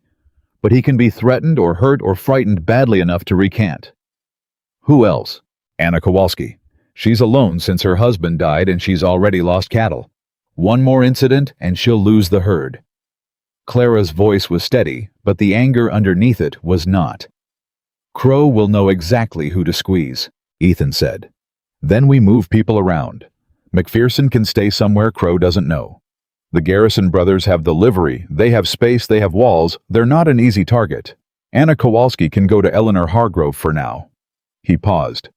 It's not permanent. It's 4 days. Can we make 4 days work? We have so far, he said. She looked at him. There was something she wanted to say, and she wasn't sure she should say it, and then she decided that after everything that had happened in the last 3 days, she had run out of reasons to practice unnecessary caution. When this is over, she said, what do you do? He looked at her for a moment without speaking.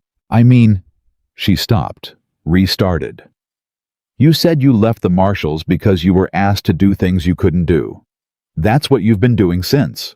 Riding, moving, showing up where things are wrong and staying until they're less wrong. She held his gaze. Is that what you do indefinitely?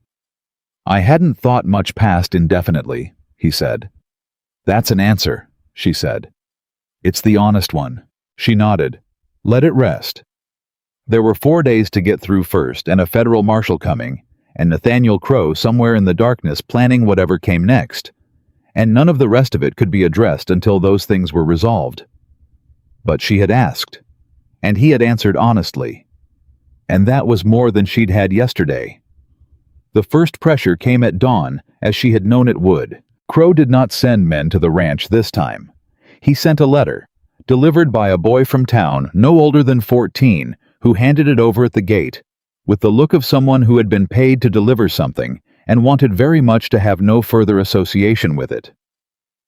Clara opened it at the kitchen table. The letter was from Crow's lawyer, the outside man, the one from further east whose name was printed at the top of the page, in formal type, Harmon J. Bellwether Attorney, at Law Billings, Montana Territory. The language was precise and cold, and designed to sound inevitable, which was, she had learned what legal language was almost always designed to sound. It informed her that in response to the slanderous statements made publicly by Clara Whitmore in the town hall of Red Hollow on the evening of December the 7th, 1878, Mr. Nathaniel Crow was initiating a civil action for defamation interference with lawful business operations and incitement of breach of contract against the persons of Clara Whitmore, Ethan Blackwood, Eleanor Hargrove, Peter Duggan, and Ian McPherson. It further informed her that any attempt to communicate with territorial or federal authorities regarding the business operations of the First Commercial Bank of Red Hollow, prior to resolution of said civil action, would be considered additional evidence of malicious interference. She read it twice, then she handed it to Ethan. He read it once. "Bellwether," he said. "You know him." "I know of him. He works for mining interests primarily. Consolidation work. When a large company needs to absorb smaller land holdings, and the smaller holders are resistant." He set the letter down. "He's not cheap." "Which means Crow brought him in specifically for this," Clara said. "Not last night. Before last night. He was already planning the legal counterstrike. He was planning for the possibility that you wouldn't break," Ethan said. "He had Bellwether on standby." A pause. "That's important." "Why?" "Because Bellwether doesn't work for people who aren't certain they're going to win," Ethan said. "He works for people with resources, with leverage, with the kind of confidence that comes from having done this before and gotten away with it." He looked at her.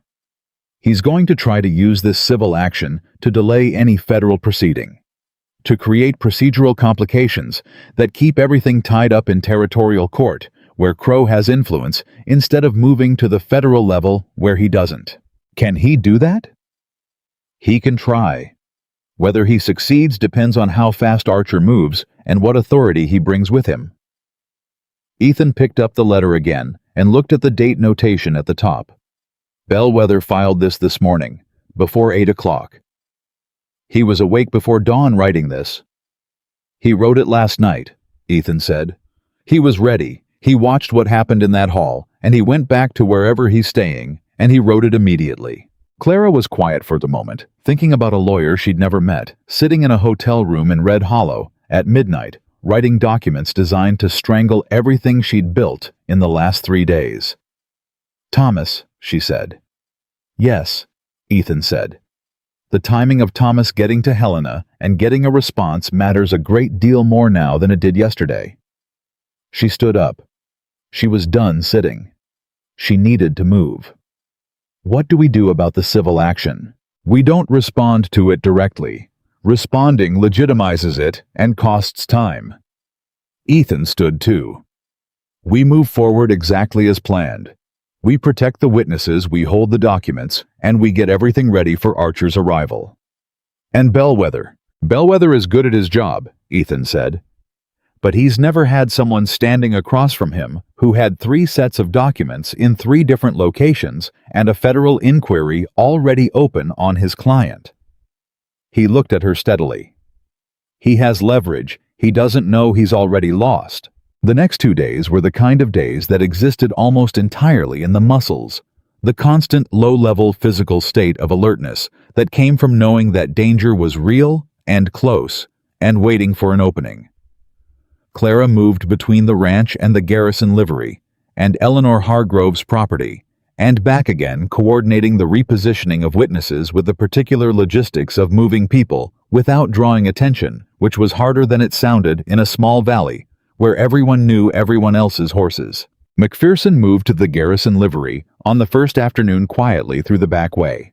He brought nothing except the clothes he was wearing, and the deed records he'd kept from his original land purchase, which he'd hidden in a tin inside the smithy wall, and which he produced with the careful satisfaction of someone who had believed for 2 years that those papers served no purpose, and was glad to be wrong. Anna Kowalski went to Eleanor Hargrove's as planned, and the 2 women, who had been strangers in everything except what had been done to them, spent the evening at Eleanor's kitchen table, comparing documents and discovering with the particular grim satisfaction of people who have been vindicated in the worst possible way that the language Crow had used in both of their fraudulent contracts was nearly identical.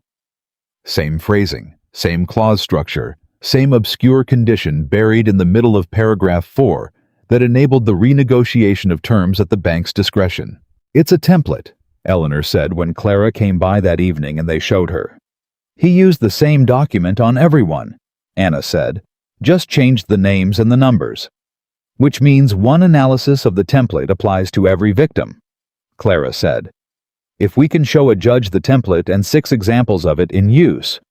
That's not a coincidence, Eleanor said. That's a system. Yes, Clara said. It is.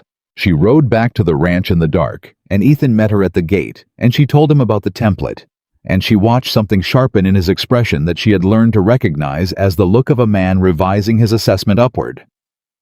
He's been doing this longer than we thought, Ethan said. How much longer? If he has a template, that template was refined over time. You don't create something that precise on your first attempt. He looked toward the house. We need to know how far back this goes. McPherson's case was 2 years ago. Hargrove was 2 years before that. How early does this start? I don't know, Clara said. But Archer might. If the federal inquiry goes back far enough, yes. He paused. We should write that question down, specifically. I want Archer's first hour here used well. She almost smiled. You think in terms of hours? Old habit, he said. When you were a marshal, time was the resource you had least of. He had said it easily without self-consciousness, the way people spoke about old habits that had outlived the context that created them. And she filed that too, another piece of the man she was beginning to know more clearly than she'd expected to know anyone again. The second pressure came on the third day, and it was worse than the letter. It was Pruitt. He came to the ranch in the middle of the afternoon alone again, and this time he did not have the posture of a man delivering a message on someone else's behalf. He tied his horse at the rail and stood on the porch and knocked with the knock of a man who is not certain of his welcome. Clara opened the door. They looked at each other. Sheriff, she said. Mrs. Whitmore. He turned his hat in his hands, the same gesture Ethan had made on that first day she noticed, and wondered if it meant the same thing. I'd like to talk to you. You can come in, she said, but whatever you say in my kitchen, you can assume is going to be heard by the person standing behind me. Pruitt looked past her at Ethan.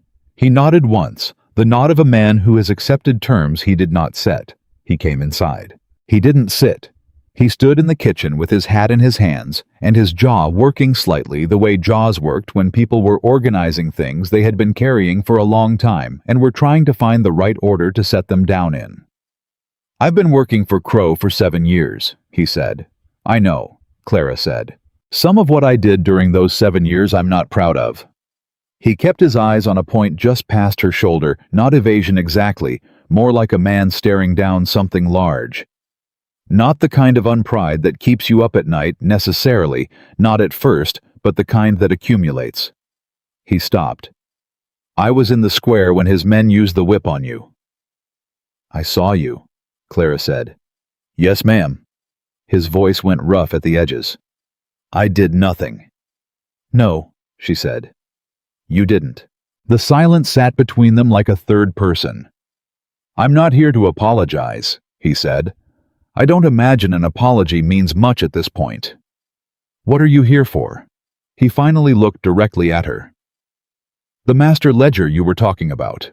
The one that would have to exist if Crow was running the operation the way you described in the hall. He paused. I know where it is.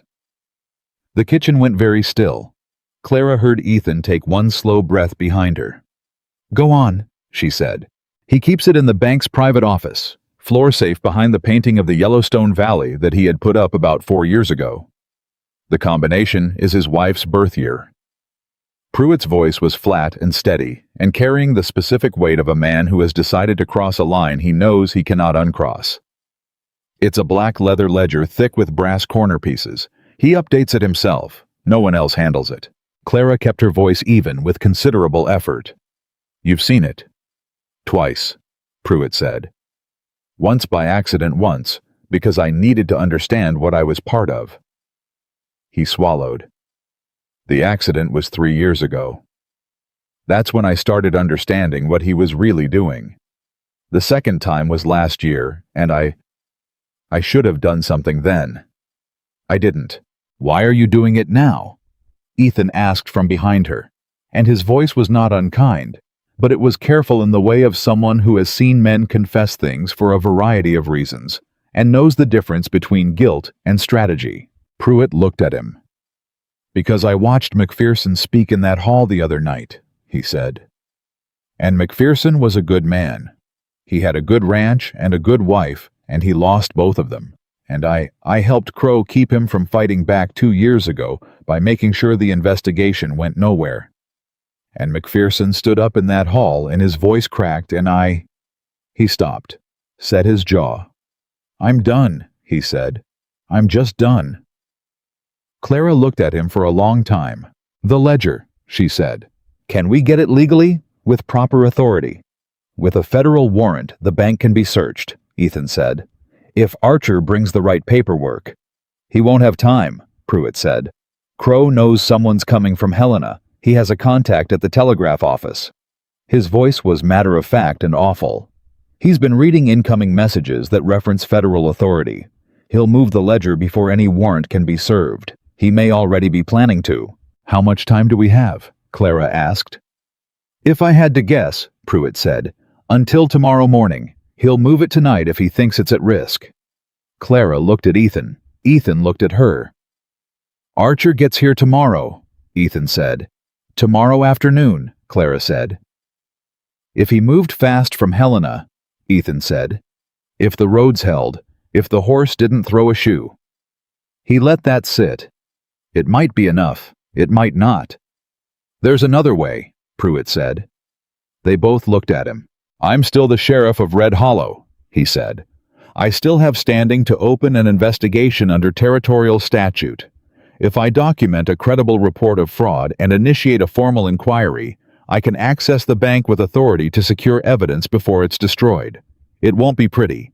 Bellwether will challenge it immediately. But it gives us a legal basis to hold the ledger until Archer arrives and can take it under federal authority." Clara looked at him for a long time. "If you do that," she said carefully, "Crow is going to turn on you completely. You won't just be fired, you'll be a target." "I know," Pruitt said.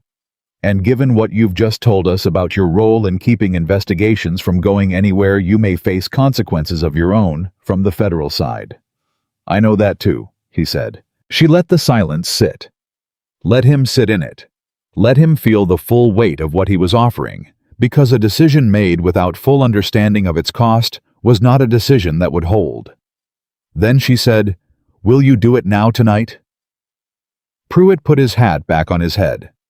The gesture of a man who had made his choice and was done deliberating. "Tonight," he said. He left. Clara stood in the kitchen for a moment after the door closed, and she let herself feel the enormity of the last 3 minutes, the specific vertigo of a situation that had pivoted so hard and so fast that she was still adjusting to the new direction. Ethan said, "Do you trust him?" "No," she said. "But I believe him. Those are different things." "Yes," he said. "They are. If he does this and Crow moves against him, then Crow is adding obstruction of an active law enforcement inquiry to the list," Ethan said, "which is, if Bellwether is advising him at all, the one thing Bellwether will tell him not to do." "Will Crow listen?" A pause.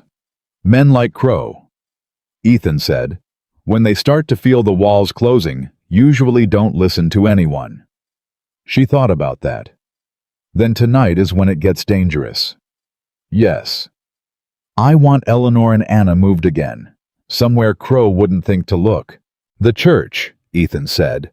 "Reverend Caldwell's been quiet, but he was in that hall. He stepped back, but he didn't leave." "I'll talk to him," Clara said. "You get word to the Garrison brothers. If Pruitt goes to the bank tonight, Crow will know within the hour. Whatever he's going to do, he'll do fast." "And you?" Ethan said. "I'll be here," Clara said. "This is still my ranch, and the original documents are still here. If Crow decides tonight is the night to move on them, I'm not leaving them undefended." He looked at her with that expression she couldn't quite name, the one that had started on the first day in the square when she'd said, "I know what you are, and I know what you aren't." The one she had seen at odd moments in the last 4 days, when she'd said something or done something or simply stood in a certain way that seemed to require his recalibration. "I'm not leaving either," he said. She looked at him. "You said you'd be here," he said. "I heard you. I'm not leaving." Clara did not argue. She had decided done arguing about things that did not need arguing about. Night came down hard and cold.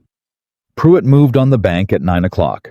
Clara heard about it from Robert Hale, who had been watching the main street at her request, and came riding up to the ranch with the news, in a voice taut with something between excitement and terror. "He walked in with 2 deputies, Robert said, his own men. Told Reed the bank was being secured pending a fraud inquiry.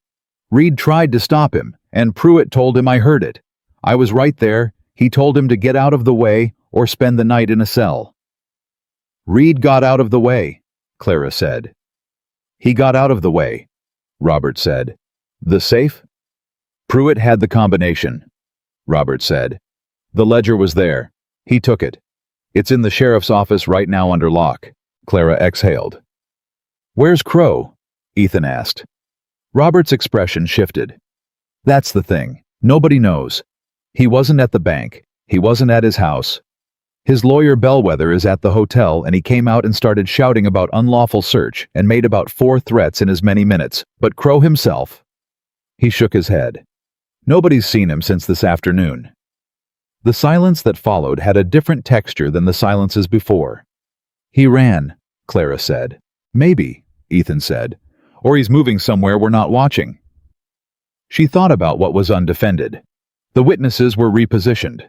The documents were secured. The ledger was in Pruitt's office. Thomas was in Helena, or close to it. What did Crow have left to take?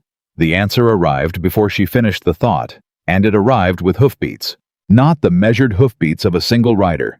Multiple horses fast coming from the south road, and Ethan was already at the door before the sound had fully registered, and she was right behind him, and they came out onto the porch together into the cold dark.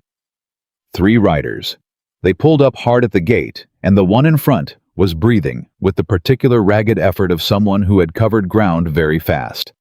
And when he swung down from his horse, Clara recognized him even in the dark. Thomas. She was off the porch before she knew she'd moved. "I'm fine," he said, immediately grabbing her hands, and she felt him through her palms, solid, real, unhurt, and let herself believe it. "I'm fine, Clara." I pushed hard coming back.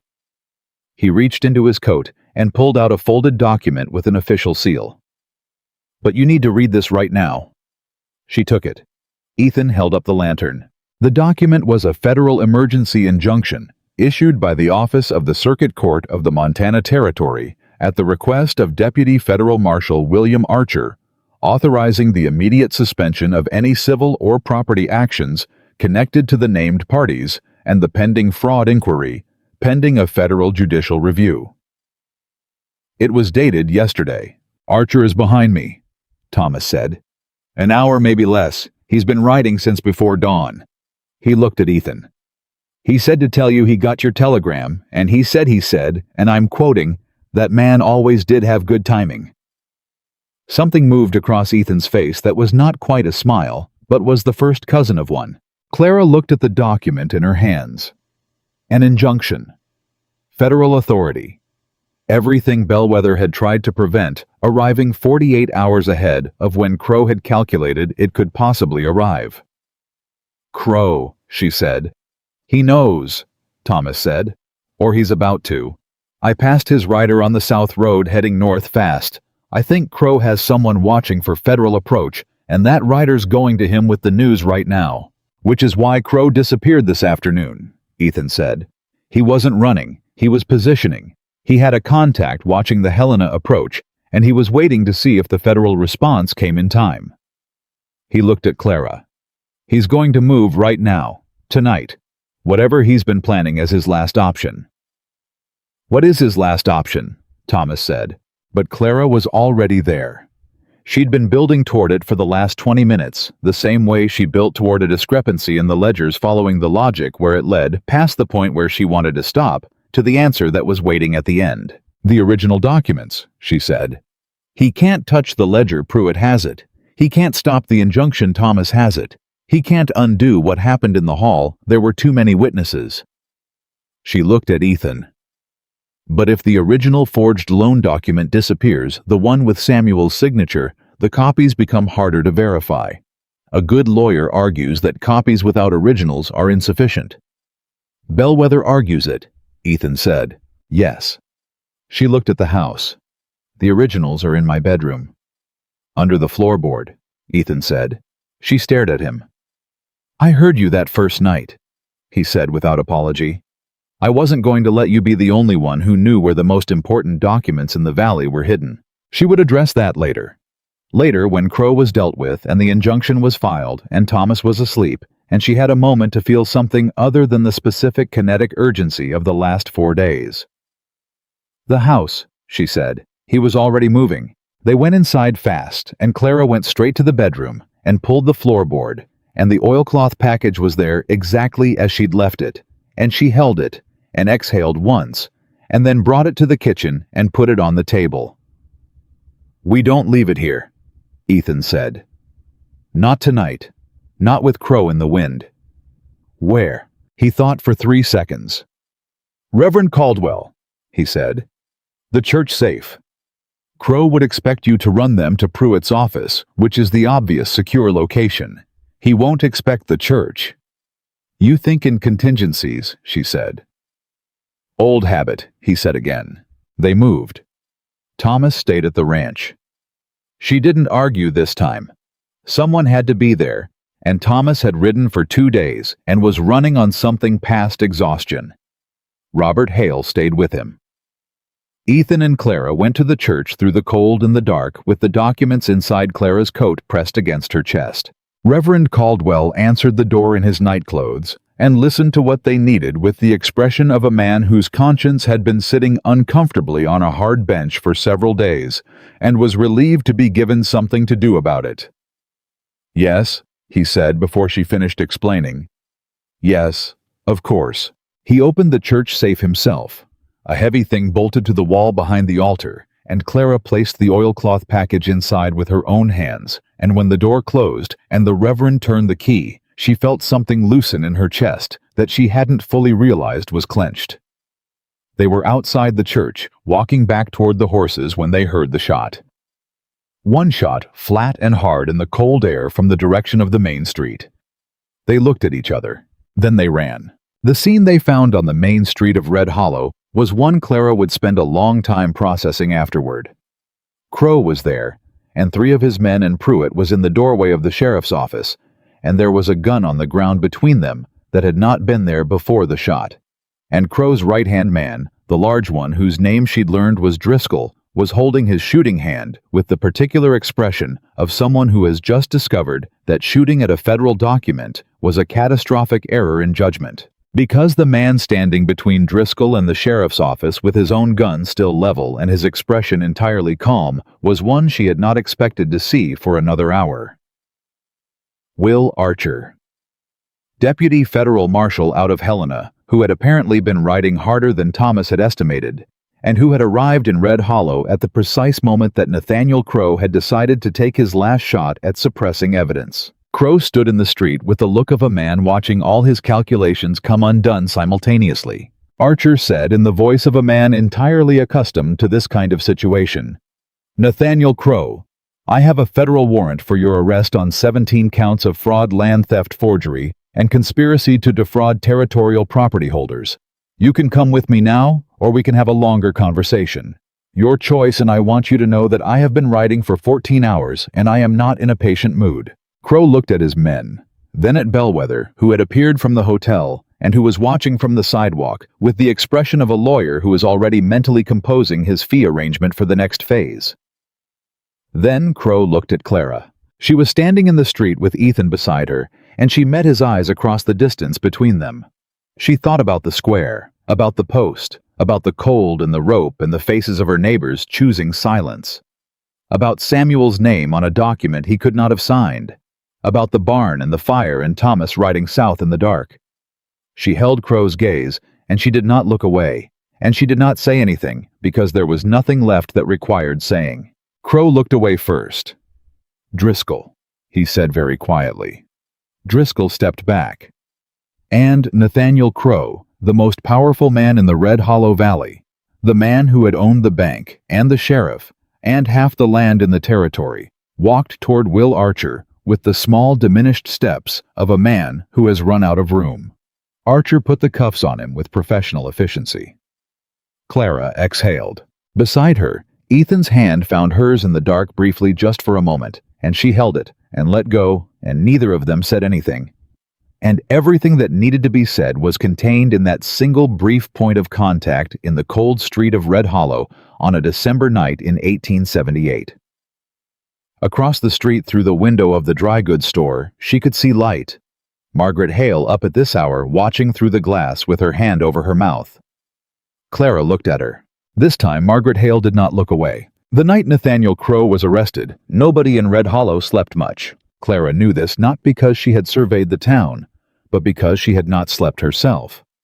And when she rode in the following morning, there was a particular quality to the faces she passed, the look of people who had spent the dark hours doing the same thing she had, which was lying awake with the strange, unsettled feeling of a weight that had been present so long its absence was disorienting, like a tooth pulled, like a door that had always been stuck suddenly opening easy. She had sat at the kitchen table until past 3 in the morning, with Will Archer and Ethan and Thomas going through everything. The ledger Pruitt had pulled from the bank, safe, the documents she had assembled over the past 4 days, the testimony accounts from the Valley families, the timeline she had reconstructed from Samuel's ledger entries, and the fake land office letter, and the template contract Eleanor Hargrove and Anna Kowalski had identified together.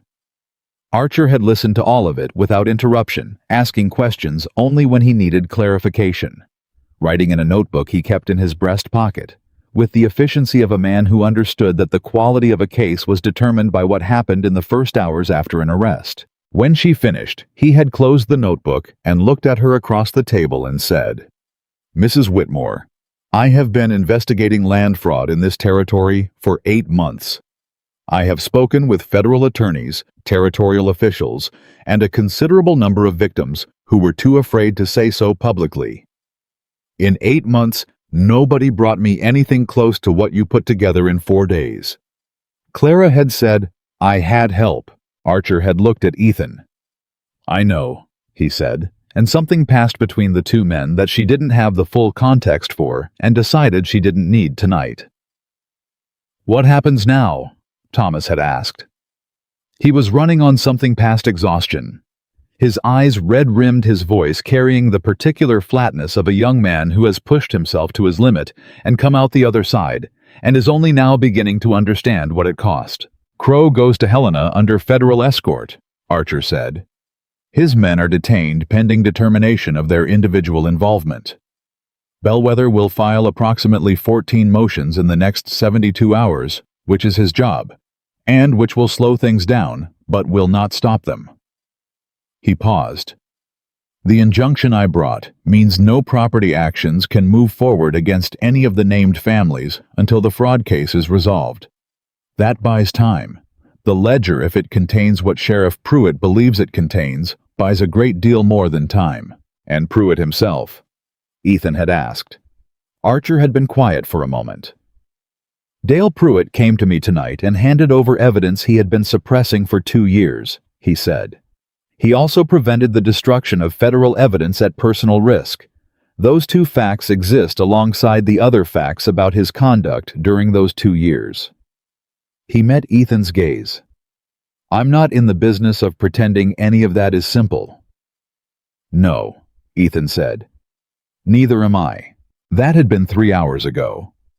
Now it was morning and Clara was riding into Red Hollow for the first time since the night Crow was arrested, and the town felt like a place that was still figuring out what it was, without the structure that had organized it for a decade. She saw it in the small things. The way people stopped on the sidewalk and watched her ride past without the careful indifference they had practiced before. The way Margaret Hale came out of the dry goods store before Clara had even tied up her horse, moving with the particular urgency of a woman who had made a decision and was committed to seeing it through before her nerve failed. "Mrs. Whitmore," Margaret said. "Mrs. Hale," Clara said. Margaret Hale was 61 years old and had lived in Red Hollow for 23 of them, and she had the look of someone who had been carrying something since the morning in the square, and had finally reached the point where the weight of carrying it was greater than the weight of setting it down. "I want to apologize to you," she said. Her voice was level, but costing her something. "I stood in that square, and I watched what they did, and I put my hand over my mouth, and I told myself it was because there was nothing I could do, and that was not true, and I have known it was not true every single day since." She stopped. "There was something I could do. I could have said something. I didn't. And I am sorry, Clara. I am genuinely sorry." Clara looked at her. She thought about the square, about the hand over the mouth, about the face she had memorized from the post. She thought about what she had intended to do with those memorized faces back when she was tied up and burning with pain and with the specific anger of someone who has been failed by everyone in their community at once. She had intended to hold it against them. She had spent the first night after the square with a hard, clear accounting of who had stood there and done nothing, and she had planned to hold it. She was a woman who kept ledgers. She knew how to hold accounts. But something had shifted in the last 4 days. It had shifted in Eleanor Hargrove's kitchen, and in Pete Duggan's yard, and in the crowded hall on the night of Crow's meeting, and it had completed its shift somewhere in the cold, dark street when she had watched Nathaniel Crow walk toward Will Archer's handcuffs with the small steps of a man who had finally run out of room. She had spent the last year fighting for something she could not afford to lose. She could not afford to lose this either. "Thank you," she said to Margaret Hale. "I accept it." Margaret exhaled, and what came out with the breath was something that had clearly been occupying considerable internal space, and she nodded and gripped Clara's hand briefly and went back inside, and Clara stood on the main street of Red Hollow in the December morning and felt something she had not felt in a very long time. Not happiness exactly, not yet. Something quieter and more foundational. The feeling of standing on ground that was hers, in a town that was changing after a fight that had nearly broken her and had not. The territorial trial of Nathaniel Crow began in the 3rd week of January, when Judge Harlan Mace arrived in Red Hollow on a Tuesday morning with 2 clerks and the unhurried authority of a man who had presided over enough fraud cases in the Montana Territory to recognize one on sight. He had also, as it turned out, received a considerable briefing from Will Archer before he left Helena, which meant that when he sat down in the temporary courtroom set up in the main hall, the same hall where Clara had faced Crow 3 weeks earlier, he had already reviewed the core evidence and arrived with questions rather than orientation. Bellwether was there. He had not run, which Clara had half expected, and which Ethan said he had not expected at all because men like Bellwether, Ethan said, were not in the business of abandoning clients in the middle of cases that were going to establish significant legal precedent. They were in the business of limiting damage and protecting their own reputation for the next engagement. "He'll try to argue procedural defects," Ethan told her the night before the trial began. "The manner in which Pruitt accessed the safe, the chain of custody for the ledger, the validity of the emergency injunction given the timeline. Can he make those arguments stick? Some of them will slow things down. None of them will stop it." He paused. "The ledger is the anchor. Everything else connects to it, but the ledger itself is Crow's own handwriting, Crow's own notation in Crow's own safe. Bellwether can't argue that document away. He was right about the ledger." When Archer presented it on the 2nd day of the trial, when Judge Mace opened it and read the first page aloud, the names, the dates, the properties, the specific notations that corresponded to each fraudulent action, the room went so quiet that Clara could hear the wind against the walls. Crow sat at the defendant's table with the stillness of a man who has accepted something. Not remorse. She did not think Nathaniel Crow was capable of the particular vulnerability that genuine remorse required. But acceptance. The specific resignation of someone watching a structure they built collapse, unable to stop it, reduced finally to the simple endurance of watching. The ledger contained 23 entries. 23 families. 7 of them had lost their properties entirely and left the territory. 11 had been paying false debts or surrendering percentages of their operations for years. 5, including Clara, were still actively fighting. When Mace read the 23rd entry aloud and set the ledger down, he looked at Crow over his spectacles with the expression of a man who has seen considerable human capacity for wrongdoing in his career and has not become inured to it. "Mr. Crow," he said, "I have been sitting on the circuit bench for 14 years. In that time I have seen frauds of varying degrees of sophistication. What I am looking at here represents something I would describe without hyperbole as a systematic criminal enterprise conducted against the most vulnerable members of this territorial community over a period of not less than 8 years. He closed the ledger with a sound that carried through the room. "I want you to understand that I intend to treat it as such." Bellwether objected to the characterization. Mace sustained his own statement. The testimony took 3 days. Eleanor Hargrove spoke for 40 minutes with the composed precision of a woman who had been waiting 2 years to say everything she said and who had organized it in her head so thoroughly that she did not need notes. Ian McPherson spoke for 20 minutes, and his voice did not crack this time. Pete Duggan spoke for 35 minutes and produced documents that corroborated the ledger entry corresponding to his mineral rights claim in every particular detail. Anna Kowalski testified about the template contract. She had brought the original and her copy side by side, and Mace examined both and asked her to explain in her own words exactly what had been changed and where. And she did so with the methodical patience of a woman who had memorized the document over years of looking at it and not understanding why it made her feel like something had been stolen. Because something had been stolen. Clara testified on the 4th day. She had prepared. She had gone through everything she intended to say with Ethan twice and with Archer once, and she knew the structure of it, and the order, and the specific legal points she needed to land. She was not afraid of speaking in public. She had never been afraid of speaking in public. She was afraid of the specific sensation she was going to have to navigate, which was telling the story of Samuel's death in front of a room full of people, while Nathaniel Crow sat 20 feet away and listened. She told it anyway. She told all of it. The death record, the 2-month discrepancy in the loan document.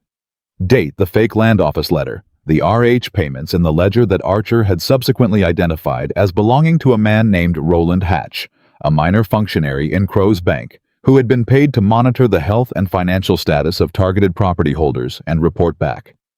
Hatch had agreed to testify in exchange for a reduced charge. His testimony delivered on the 3rd day had established the full scope of Crow's intelligence operation, the network of watchers and informants he had built across the valley to track the vulnerability of his targets. Samuel had known he was being watched.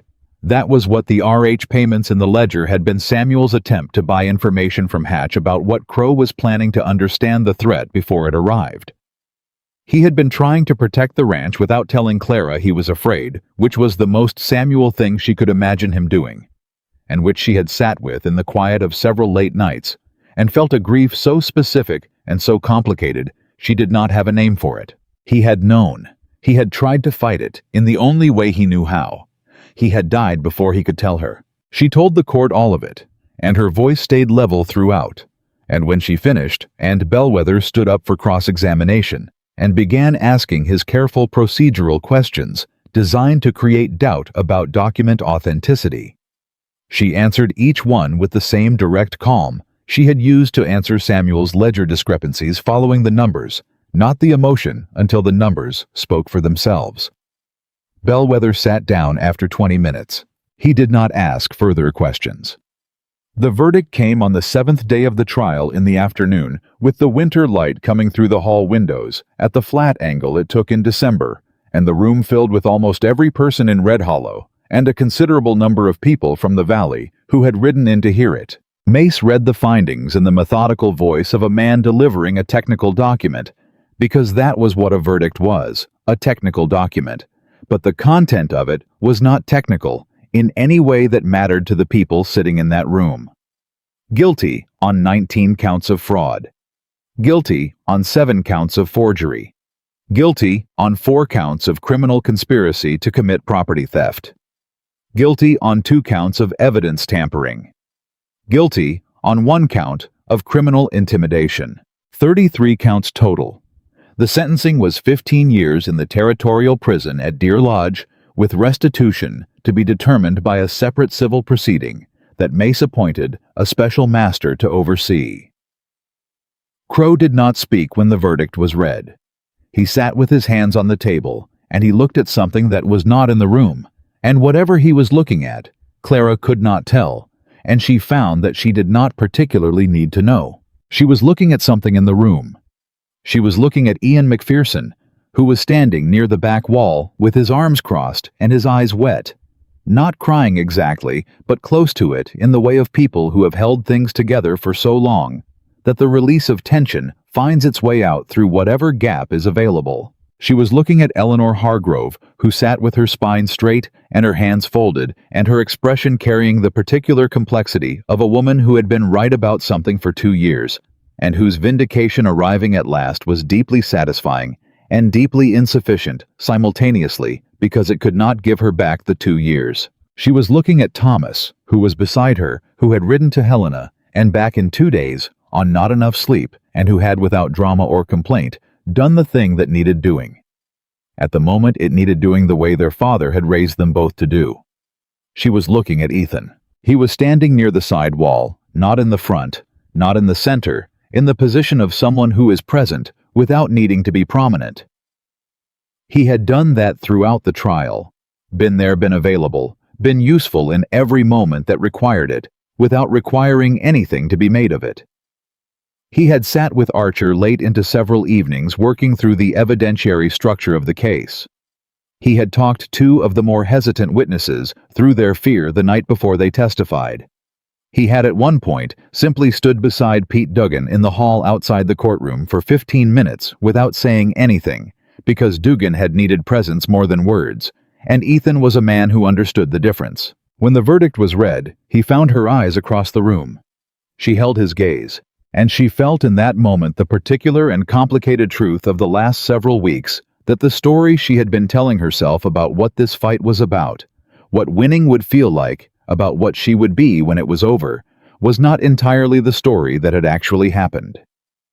The story that had happened was stranger and harder, and in certain ways more expensive, and in other ways more valuable than the one she had planned. She had planned to fight for her ranch. She had ended up fighting for 23 families. She had planned to survive. She had ended up changing something. She did not think that was heroic. She was a practical woman, and practical women did not generally categorize their own actions in heroic terms. She thought it was what happened when someone decided in a moment of extremity that the cost of stopping was higher than the cost of continuing, and then continued step by step without being entirely certain of the outcome until the outcome revealed itself.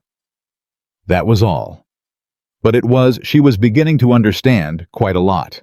The month that followed the verdict was the most complicated of Clara's life, and her life had not been without complication. The civil restitution proceeding moved more slowly than the criminal trial which Archer had warned her it would. Bellwether pivoted to the civil case with the professionalism of a man who knew when a criminal fight was lost and understood that money in the final accounting was often where the real battle was.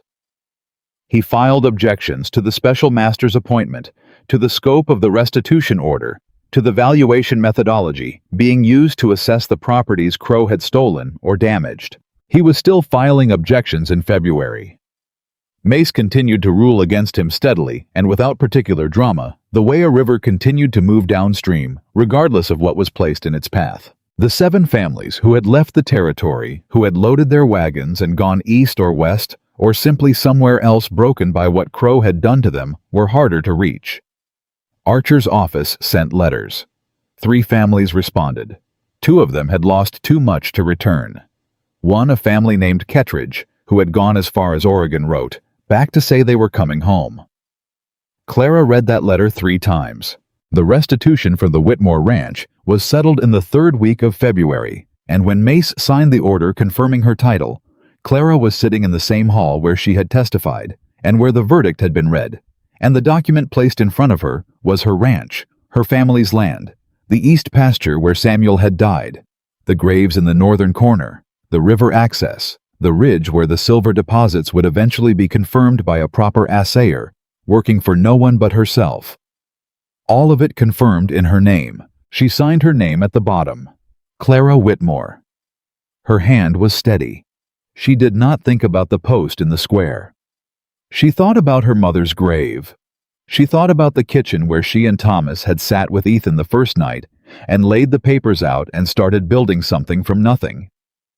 She thought about Thomas riding south in the dark. She thought about what it had cost and what it had been worth, and decided the way she always decided things, that the math came out right. Outside the hall, Ethan was waiting. He had taken to waiting for her outside rather than inside, which she had noticed, and which she had decided was a way of giving her space to inhabit her own victories without a witness, which was considerate in the specific quiet way that all his considerateness was not announced, not performed, simply present. "Done," he said. "Done," she said. They stood on the sidewalk for a moment in the February cold. Red Hollow in winter was a spare and honest place, the false fronts of the buildings doing nothing much to disguise what they were, the people moving past with the deliberate purposefulness of people who had things to accomplish before the temperature dropped further. It was, Clara thought, her town. With all of that.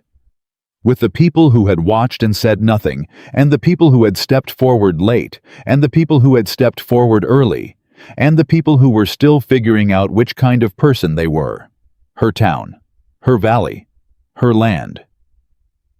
"Archer leaves tomorrow," Ethan said. "I know. I'm having dinner with him tonight. Him and Thomas." She paused. "You should come." "I wasn't going to not come," he said. "I know," she said. "I was being polite." Something shifted in his expression. "Clara." She looked at him. He was quiet for a moment, in the way he was quiet when he was assembling something carefully, not from uncertainty about what he thought, but from the particular care of a man who had learned that words were consequential and should be handled accordingly. "I've been thinking about what comes next," he said. "For the case? No," he said. "The case is done. For me." She waited.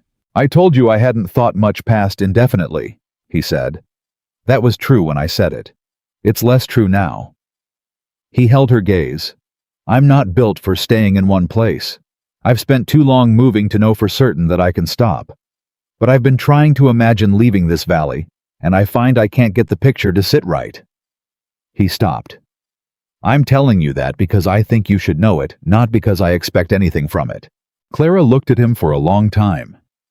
She thought about the first day in the square, the 2 words he had said, into the silence that nobody else had broken. She thought about the kitchen table, and the papers, and the coffee going cold. She thought about 4 days that had felt like 4 years, and had changed her in ways she was still taking inventory of. "The ranch needs work," she said. "The east barn is gone. The fence line on the north pasture has been neglected for 2 years.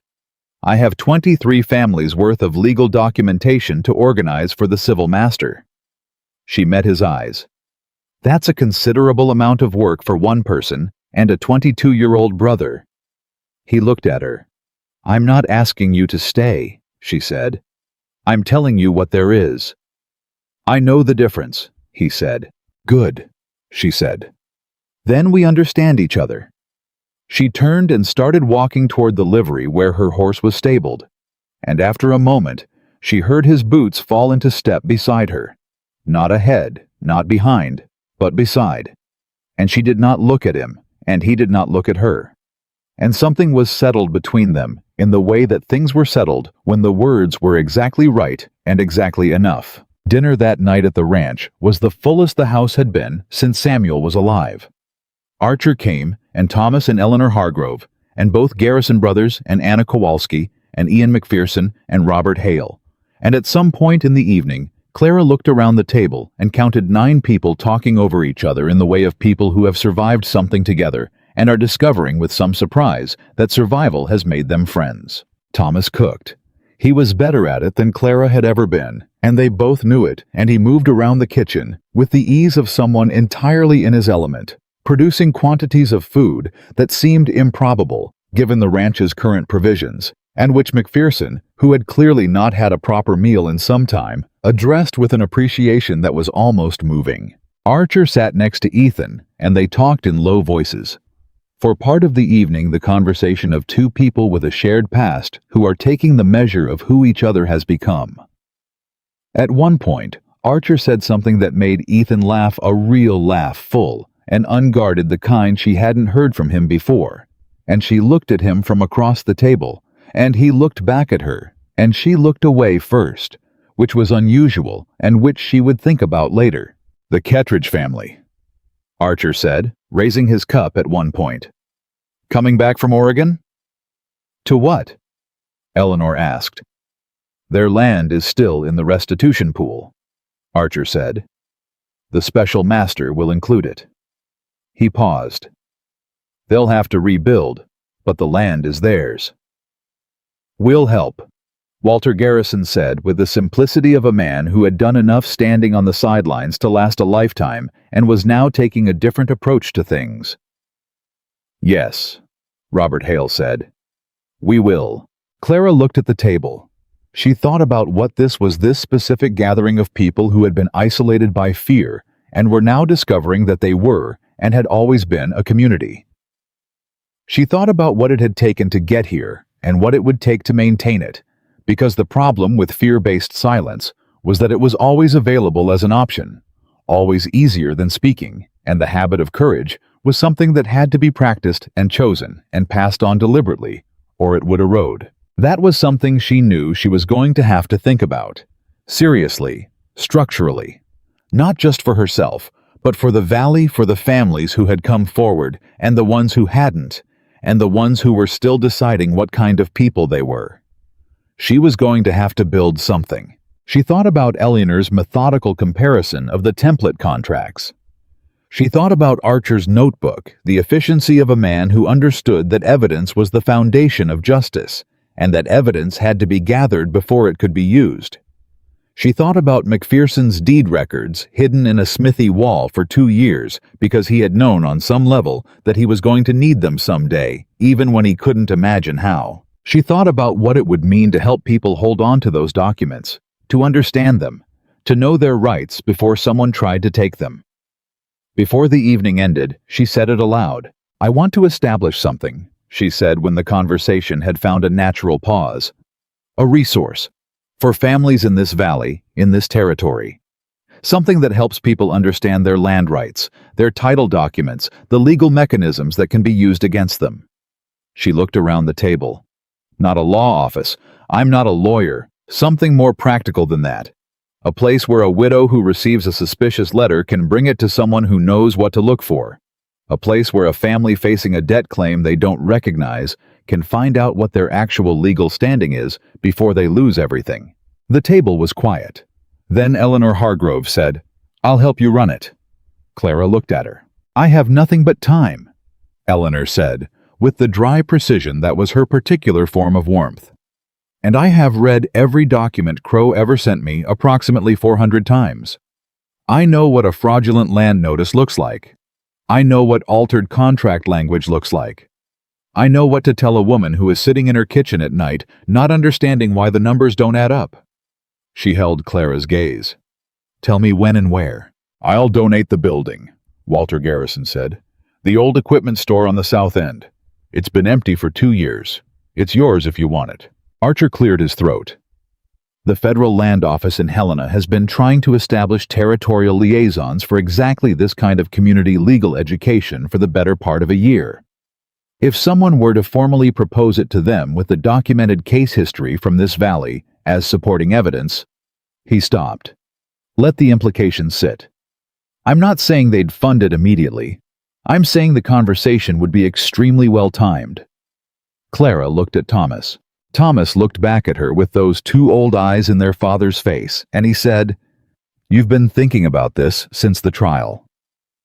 "Since before the trial," she said honestly. He nodded. "Then it's already decided. You're just telling the rest of us." She smiled.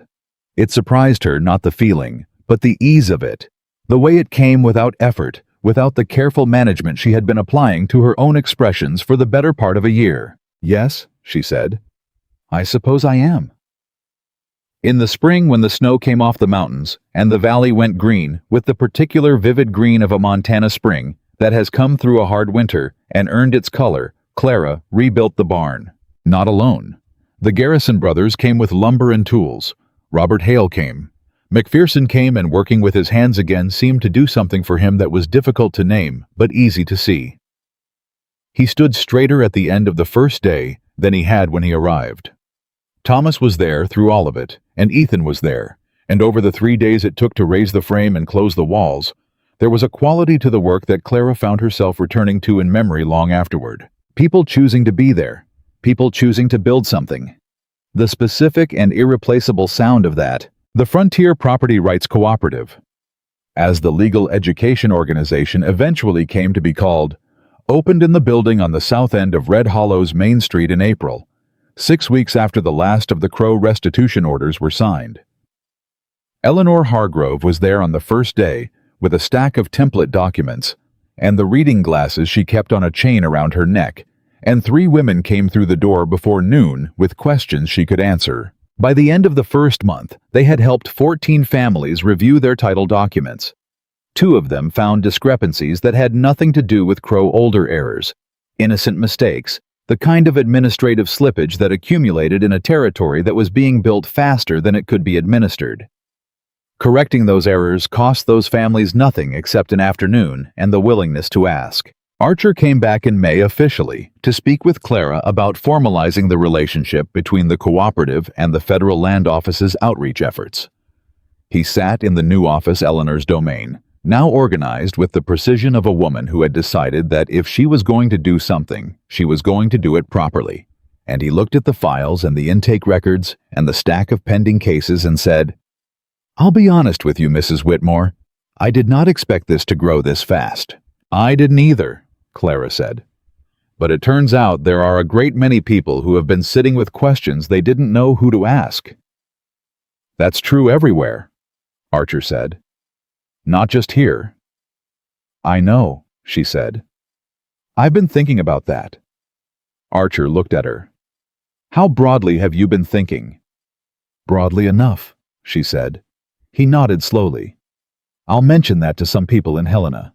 Ethan, who had been reading something in the corner during this conversation with the relaxed manner of a man who had become comfortable with being present without being central, said without looking up, "You've been mentioning things to people in Helena since January.